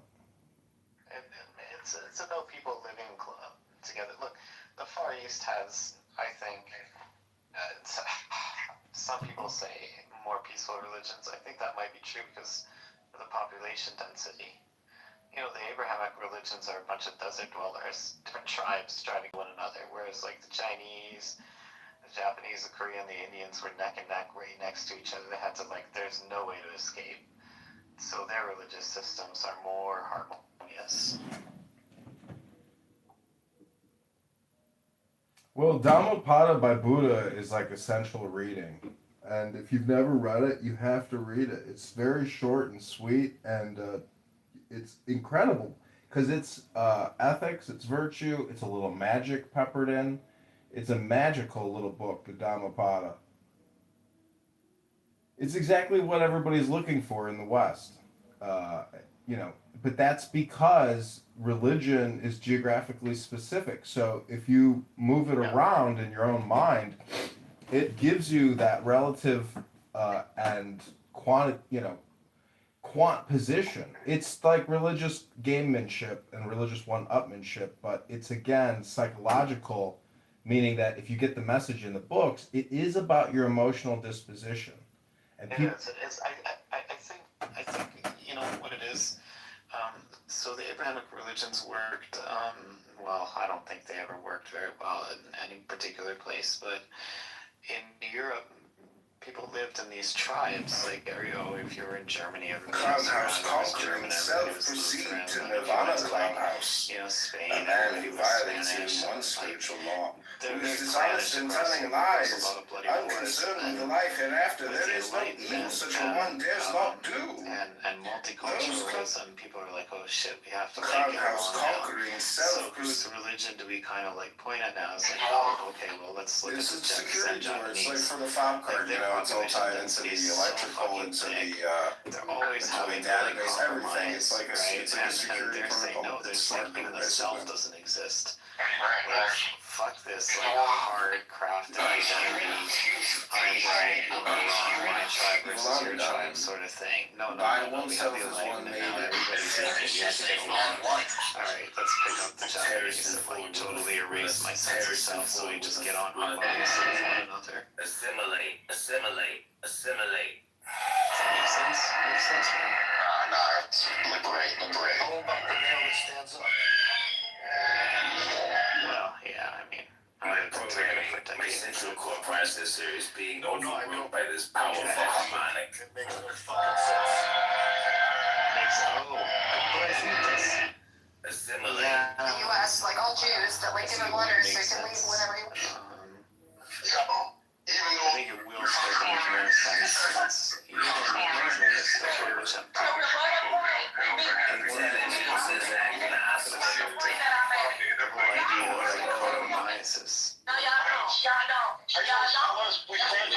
More liberation than you might be frying it now, but that's not That is not from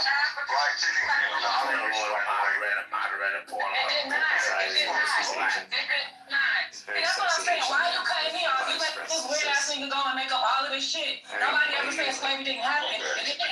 so sexy. No, y'all don't. Frying chicken is an American. Hello? No, y'all.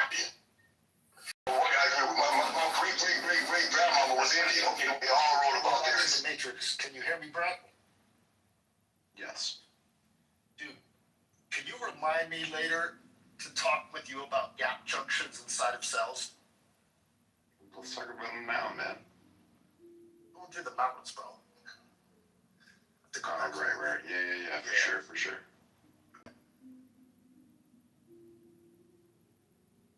Say less, fam. Yeah, say less. In the military, as a cadet, you know, you only have 3 responses: sir, yes, sir, no, sir, no, excuse, sir. And I have found that, you know, in all the fuck ups of my life, sir, no, excuse, sir, to be the most valuable statement you can make, because it's like a time delay. You're getting yelled at, you're getting criticized, and your only response is sir, no, excuse, sir. You got no excuse for, you know, what you did or what you thought. So it's a useful, you know, filler, so you don't have to waste your time explaining yourself. You just got no excuse. It kind of catches them off guard too, because you like, you know, you got some kind of excuse, but the fact that you're not even like offering it just speaks to your character or something, so they'll be more forgiving. Right. It's very Confucius, very Buddhist. I will not argue with you right now, sir. I will do it later, but not now. No, man, it's like sometimes it's better just to like melt into the system. If the system's good.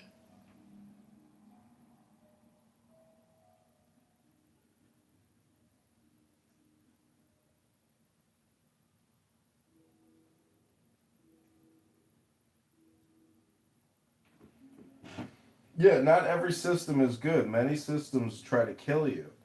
And for example, let's say you're part of the military and you're going to Afghanistan, and now you're taking over somebody's former position, security position, and now you're responsible for that sector. And it's very dangerous, and that person that you're taking it over from is super happy to get the fuck out of there. And they want to set you up for success, but the truth is, could give 2 shits. They want to get the fuck out of there as soon as possible. And so it's a little bit like the people who get left behind and get killed, you know, they're the patsies, they're the suckers who were the rear guard so the front of the baggage train could get to safety. It's, you know, your position in life, if your awareness is expanded, you will live a longer time than you would otherwise, because look at the medical industrial complex. I don't know how many of you are vax injured, or you know people who are vax injured. It's the same type of thing. If you knew what Fauci was up to with Dr. Bill Gates' father and Tom Brokaw and other individuals, I mean, it's all in the photos. Like, we all got... It's all for the greater good, man. Oh, really? Really? Yeah. You think the mRNA spike protein injections, which are now killing people and giving turbo cancers, is all for the good because it's forced human evolution? Never. And everybody's sterilized now? Authority. Planned Parenthood is out of business because they can't even have babies anymore. There's no more abortions when you can't even have a baby, you know. Bro, I'm telling you, I was just watching Eric Weinstein? He's like, Yeah. He's like, you know, the last 70 years, how we had peace and stuff like that. He's like, that shit's over. It's like, we're going into something new now. I really feel that way. Nobody's having kids. Fucking AI is gonna fucking blossom. China's gonna invade Taiwan. Fucking new government in Iran, hopefully. Everything's fucking changing. If you can say it, it is not true. So the status quo is 99.99% confirmed. I mean, everything you just said, you know, if you go to Polymarket, it's a losing bet for everything you just said, unfortunately. Probably. I mean, I can go get the mRNA vaccine right now if I want it. Nothing's stopping me. Power rush. The power rush is here. The bull rush. You never got a vaccine, bro? I mean, when I was in the military, they pumped me full of stuff. I don't know what I took. He's quadruple that. It explains a lot. Yeah. I would be more responsible if I had children, but since I have no children, I can risk my, you know, I can play the court jester, the fool, to a very high Man, what to a you're very doing high is degree. important. I'm telling you, I already told you, you're like you're an artist. What is this called? An action artist, or you're like fucking modern day Andy Kaufman. Andy Warhol, man. You're like Andy Kaufman and Andy Warhol mixed into a steroid, high on weed and drinking whiskey. Andy Warhol, dude.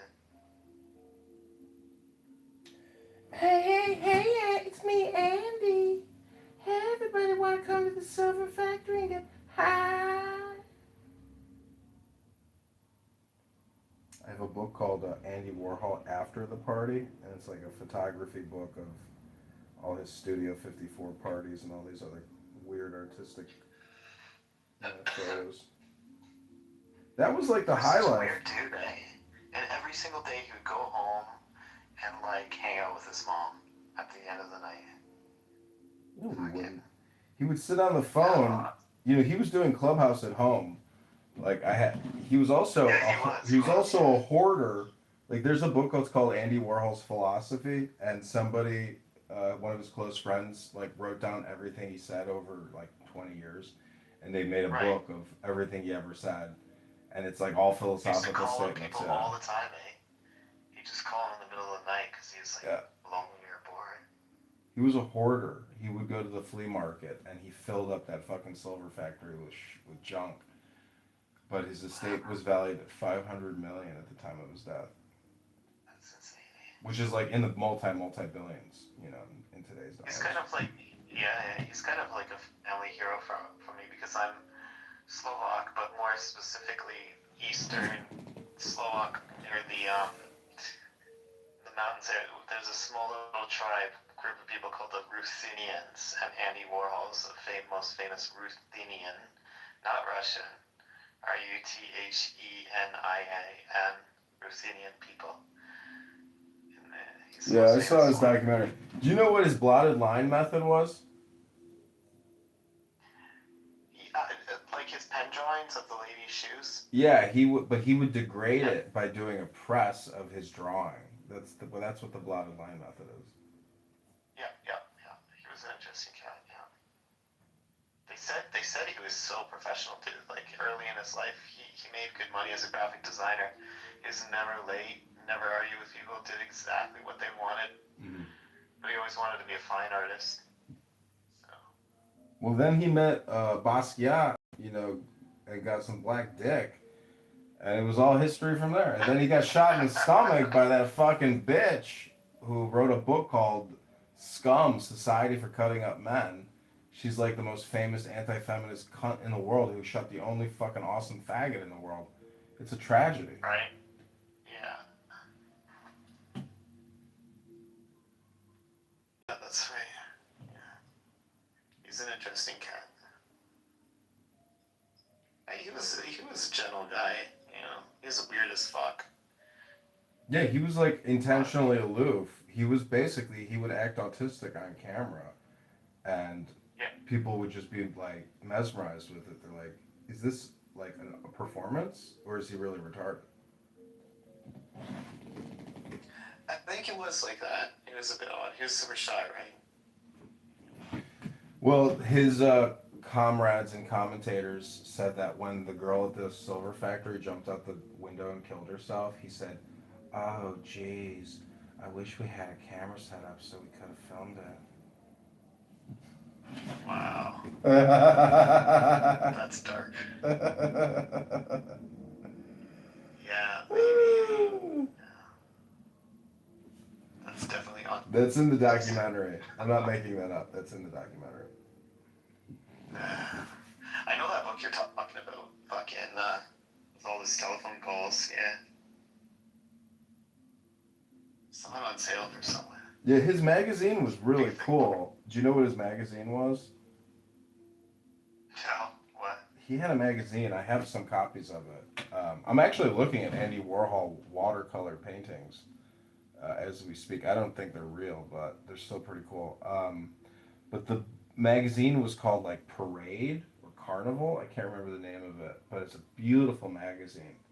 It's really, they're all pieces of artwork. You could buy those and frame them, and they will and are worth a lot of money.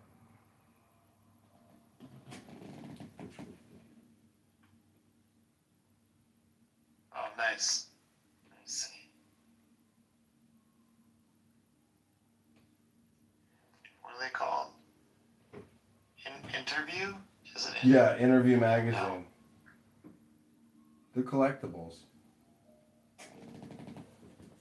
Andy Warhol magazine. I think it's called Interview. Yep, interview. I'm looking at a Pee Wee Herman. A Pee Wee Herman from 1987 goes for $165. Oh shit. Pop art.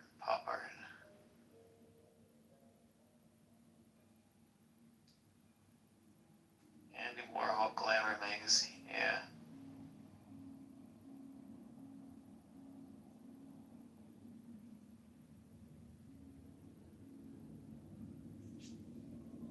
I don't know, man. We live in a world with so many mirrors, you know? So many mirrors. It's like people are being completely removed from their immediate surroundings and then being drawn into this whole social media world. We're being estranged from ourselves, I guess.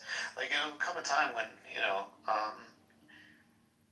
people will be hanging out at a cafe and having conversations with one another, and then rather than referring to their own memories, they'll have like these AI glasses, and you know, anytime any one of them brings anything up, it's like, oh hey Google, what about this topic? What does Wikipedia say about this? And instantly, you know, they'll just constantly refer to things outside of themselves.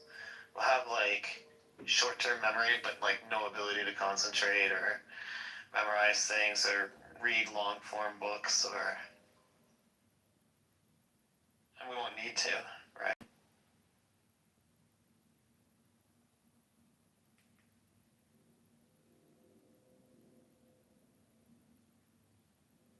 I'd love to know what like Andy Warhol would think about social media now.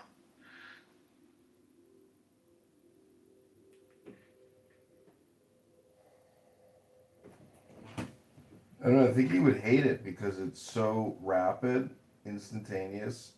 You know, all these magazines from the 80s and 90s took a lot of artwork, a lot of work. I'm looking at these Andy Warhol magazines right now. They're pretty cool. You know, because you could frame them. I mean, this is like Americana history. I own a lot of like Jean-Michel Basquiat paintings, um, pop art, all this stuff. It's like it's never not going to be popular because once people get into art, you eventually cover all the sectors, and then you're like, American art from the 80s and 90s is pretty cool. It's not as cool as like some Dutch master, but you know, uh, it's Americana, and the world just loves our content. We create it. I mean, but now you can go on Facebook and watch people in Africa eating monkeys out of a stew pot all day. So it's like, you know, pick your poison.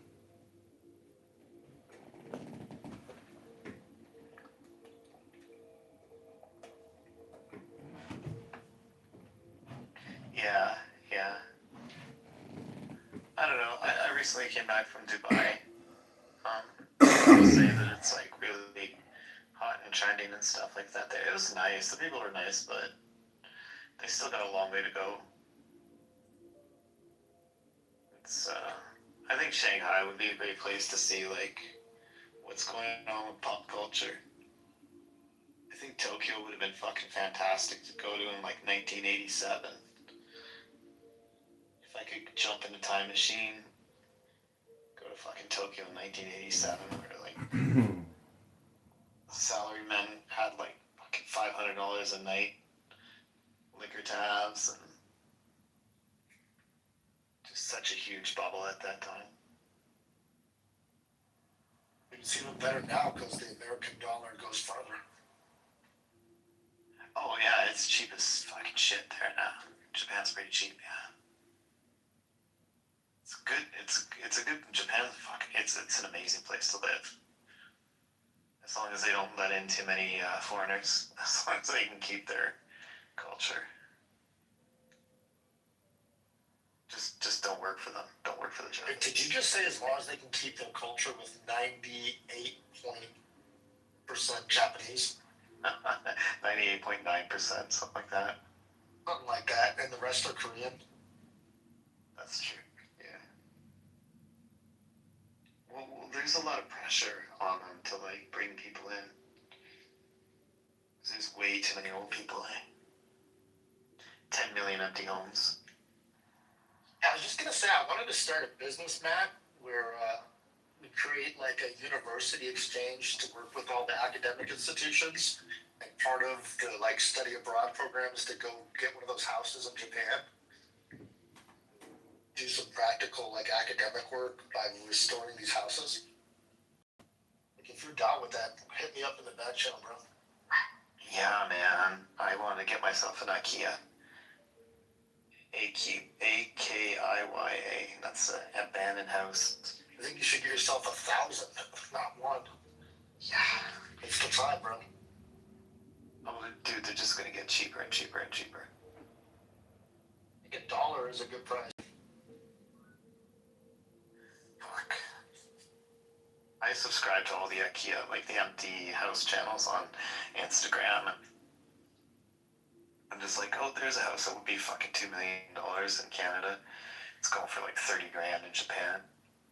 Yeah, well, it's not just Japan, it's all over the world. I mean, for the next 30 to 40 years, this is going to be a serious situation where there's going to be abandoned houses, like kind of like Detroit back in the, the 70s and 80s.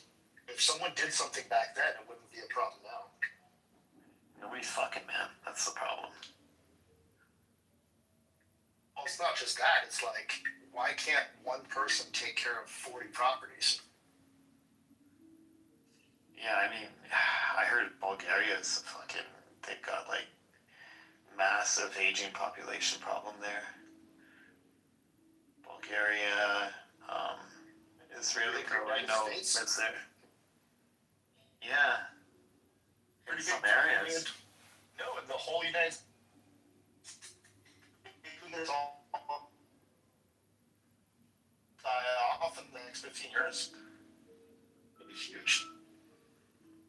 I think that's what like some of the Republicans are worried about. Like some of the more extreme conservative folks, they're like, God, man, like, I don't know. I think if Trump was really thinking about second, third, fourth order consequences, he would be like trying to get more brown people to be like Republicans instead of doing the whole ICE thing, because it just seems so unfriendly. I don't know the details. I'm here in Canada, but he's being kind of, well, probably you guys would agree, being rather divisive, and I don't know, as fucking George Friedman wrote this book called The Next 100 Years. I don't know if you read it, Jimmy, but he believes that, you know, the United States is eventually going to become like mostly a country of brown people.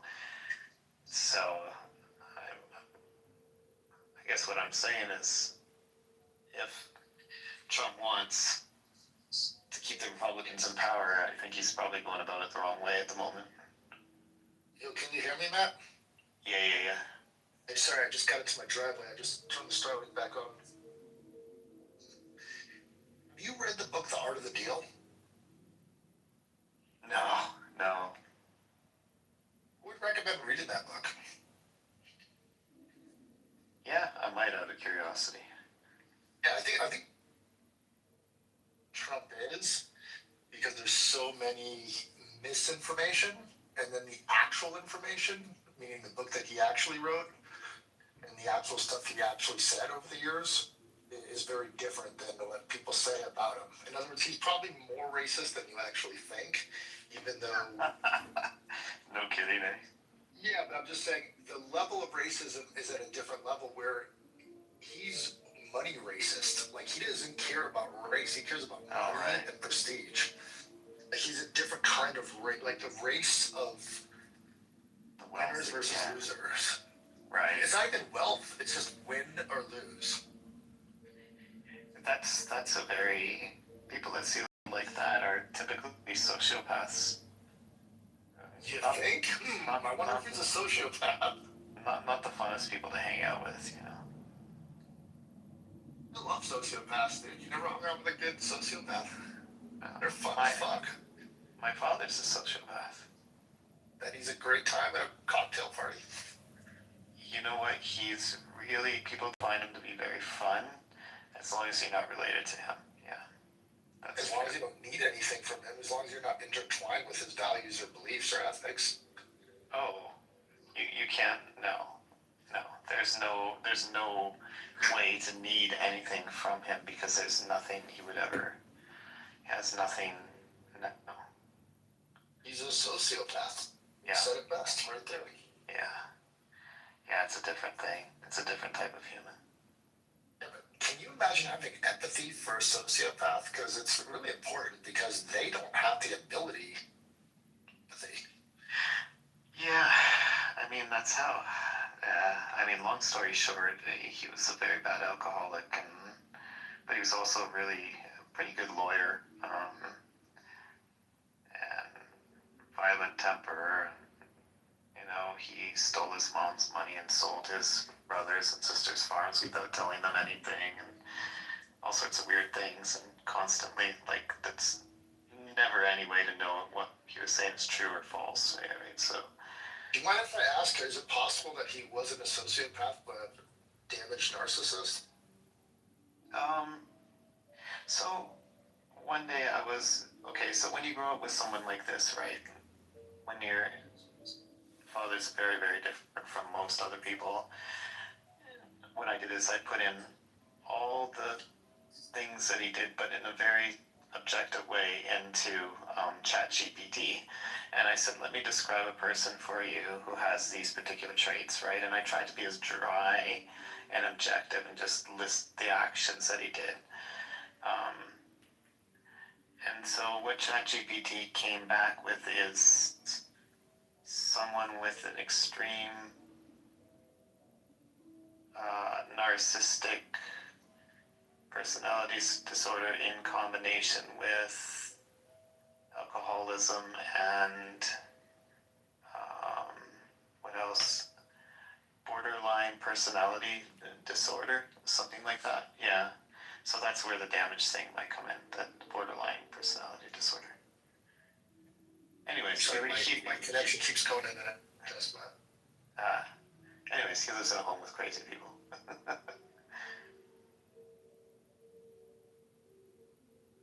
Interesting person. People do find him very, very interesting, though.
Okay, now we're going to switch gears, take a deep dive into the evolution of the banjo.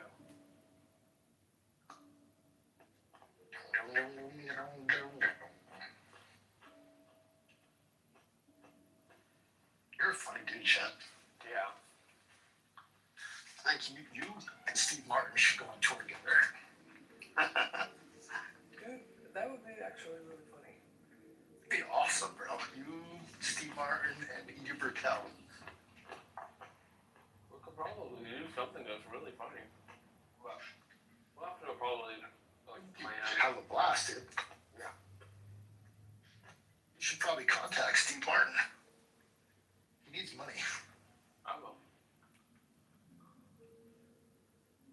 Have any of you guys tried to just contact super famous people on Instagram and gotten replies? Oh, I do it all the time. Just tell them it's Jimmy Gumdrops. They're like, oh, Jimmy, you? They love me. I got, I chat with, I don't know if you guys know you might know who he is, the producer Michael. He's got like the Instagram, or he's got a YouTube thing. I don't know if you know who he is. Anyways, he shows like he's got like 2 or 4 whatever followers, and he like goes around Hollywood showing all people's wealthy people's houses and stuff like that. And he's just like just fucking chats. You know what I'm talking about? No. If you look, that nobody knows. well, I mean, he's obviously he's not that. Yeah, He's not famous. Not that famous, yeah. Okay. He's producer Michael. Everybody knows him, dude. But, like- He's Instagram famous. Producer Mike. Producer Mike, you know, the guy. Well, he was a producer for a lot of famous people. Videos. No. He's a producer for a lot of famous people. Okay. Yeah. Did you know about the Pleiades? No. The 7 sisters? Yes. Those are the bitches I talk to every night, man. I go to their house and I'm like, what up, bitches? And the stars are beautiful tonight, man. You guys outside? No. But I can be. Get outside, yeah. Go smoke a cigarette outside. Fuck. Dude, I should. It's fucking Chinook time here in Calgary. Chinook time? Yeah. What's that? So Chinook is like, it's a native word for like really warm winds in the wintertime. So last week it was like -20 and today it's like 16 degrees. It's this weird weather pattern that we have in Alberta. Okay, so So it's actually warm now. okay, so it's warm wind with cold days. No. It'll be like cold for like a month, and then for like a week or two, it'll be like the temperature will go up like literally by like 60 degrees. Okay. And so this week is a Chinook week. It's like a warm week. Oh, cool. Oh, it's nuts, yeah. Everything melts. Particularly from the ocean. Yeah, the thing. Jimmy, your audio is so bad. Maybe try dropping down the quality. I don't think we've. Bad is it? Yeah. Well, wait, how bad is it though? There, now it's cleaning up. Oh, you know what it You was? drop it down to like. No, dude, you know what happened? Outside, the cell tower is giving me 2 bars. Let me see if my Wi-Fi will click on out here. Hold on, let me turn on my Wi-Fi. I got home, let me turn on my Wi-Fi. Yeah.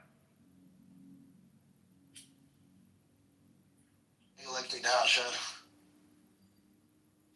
What's that? Testing 1, 2, That's awesome. 1, 2. Yeah, I was on the cell tower. I just clicked over to the Wi-Fi. Now I'm good. Alright, Dan. You know how that is you? No, I just couldn't understand anything you were saying. Yeah, Chopping I'm sorry. up every little bit. Dude, you know how hard it was to have this conversation tonight? I had to drive to the top of a mountain, put on Starlink, turn it on. Dude, don't ever live in the woods. Okay. Always live on the top in the city. Get that clean air. You know, I was thinking of you. I was watching that TV show Suits. Remember that show from back in the day? I don't. You do. We just rewatched it the other day. The episode. I made the calculations, so today's temperature, Jimmy and Chad, is 63 degrees Fahrenheit difference from 2 weeks ago. Wow. Change. What is going on? That's way bigger than I thought. Why? It's a Chinook. That's crazy. Yeah, it's insane. Chinook is a native word. What the fuck is actually going on, bro? Give me the description. Like, what kind of warm air is coming from where? So we're just east of the Rocky Mountains, and I don't know what happens, but in the middle of the winter here, it'll go from like -20 degrees Celsius, which is like minus, I don't know, minus warm air is 30. coming from the south. Yeah, it's a warm air from the south. Is that what's coming up? I don't know. No. Calgary, Blows if you live over in Calgary. Yeah, it blows over from the mountain. Anyways, it's just this crazy. Where's Creoles? Where's Steven? Where's Steven? Creoles fucking bullshit. Chinook. Is that what it is? I don't know. No, where's Steven? A meteorologist friend. Yeah, Chinooks are nuts. It'll change sometimes in a single day. It'll change 60 degrees Fahrenheit. Yeah, I just saw the most freaking sickest shooting star.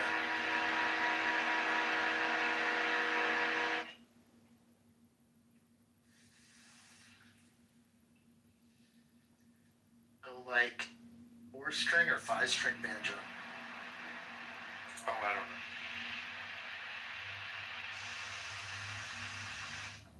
Have you ever made like a 8 or 9 foot banjo? Oh, yeah, that's right. There's the Chinook salmon. That's right. She's a native girl, so she was explaining that.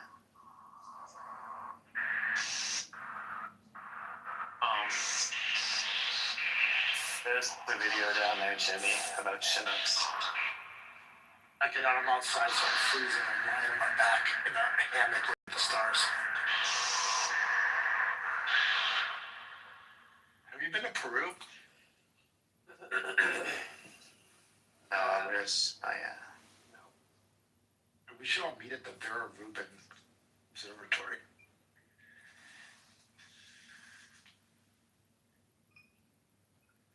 You guys seen this camp? Jimmy, which mountains are you at? Rockies. Of Los Angeles. I'm at the Oh, okay. yeah. Hello. You're like watching Grand Theft Auto movies. No, there's these mountain range above Los Angeles. Northwest. It's like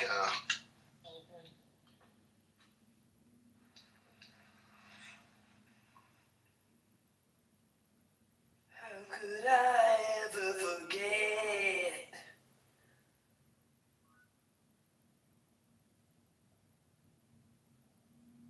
Alright guys, Jimmy, I'm gonna watch that biography on Godell right now. I'll talk to you guys in a minute. Yeah, I'll see you. on Girdle? Yeah. Oh, word. Kurt. How do you pronounce that? Goodell or Girdle? Kurt Gödel. Girdle. Yep. Yep. Girdle. Kurt Gödel. Oh, dude. Like that? Dude, I'm done with academic talk. Yeah. It's fucking boring. It's rough. It's not even rough. It's just like Captain Crunch with no sugar. Dude, I haven't had cereal like that in years. Dude, go fuck with some gooseberry. Yeah. I really want to get some Butter new. Crunch. I want all new pickups in all my guitars. Dude, speaking of that, I gotta change the pickup in my bass. I bought a cheap bass knowing one day I would change the pickup, and I never did. Okay. And it's time. Kind of cheap bass did you get? It's a little J. It's from like Vietnam or something. It's a little jazz bass. It's a great neck. Great fucking. I like it. I just needed real pickups. So, it's time. Well, you heard what I did with my cheap bass. What'd you do? I strung it with, so you know how like there's a 5-string bass and then you've got that low B. So it's tuned to B standard instead of E standard. So everything's, it's like that first string is like the low string on a 5-string bass. Okay.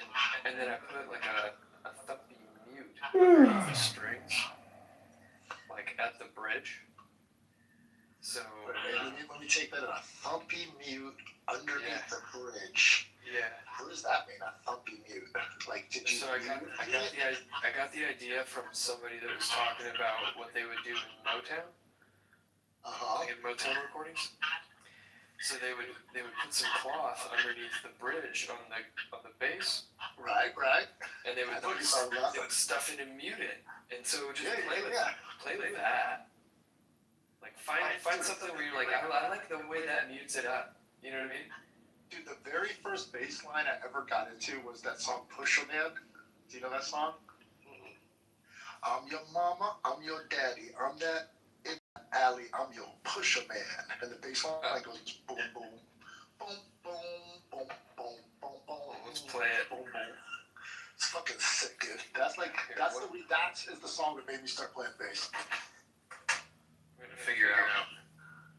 Figure out what song you're talking about. Why did that question feed you? I forgot the guy's name, but Pusher Man. I think it's. It was the son of a nature man. Some gay bass. Can you tell me if that's a Motown song? I'm also gay. I don't think it's offensive to be gay, dude. Hold on, That's the thing in your head. I'm gay and I'm Jewish. I wasn't offended. I'm proud of it. What's wrong with you? Why are you shaming the American black man or whatever? Well, You gay? I found him in a drawer. Yes, dude. Yes, I'm gay and I'm Jewish. We're gonna play it. Boom, boom, boom. Here's So like this early position, right? Is that the baseline, dude? It's so sick, dude. I don't know if you like it. One of my favorite. Okay, hold on. Pusher man or pusha? Hey, you'll know, I'm your mama, I'm your daddy, I'm that N-word in the alley, I'm your pusher man. That's it. This? Okay. That's the bass that I love.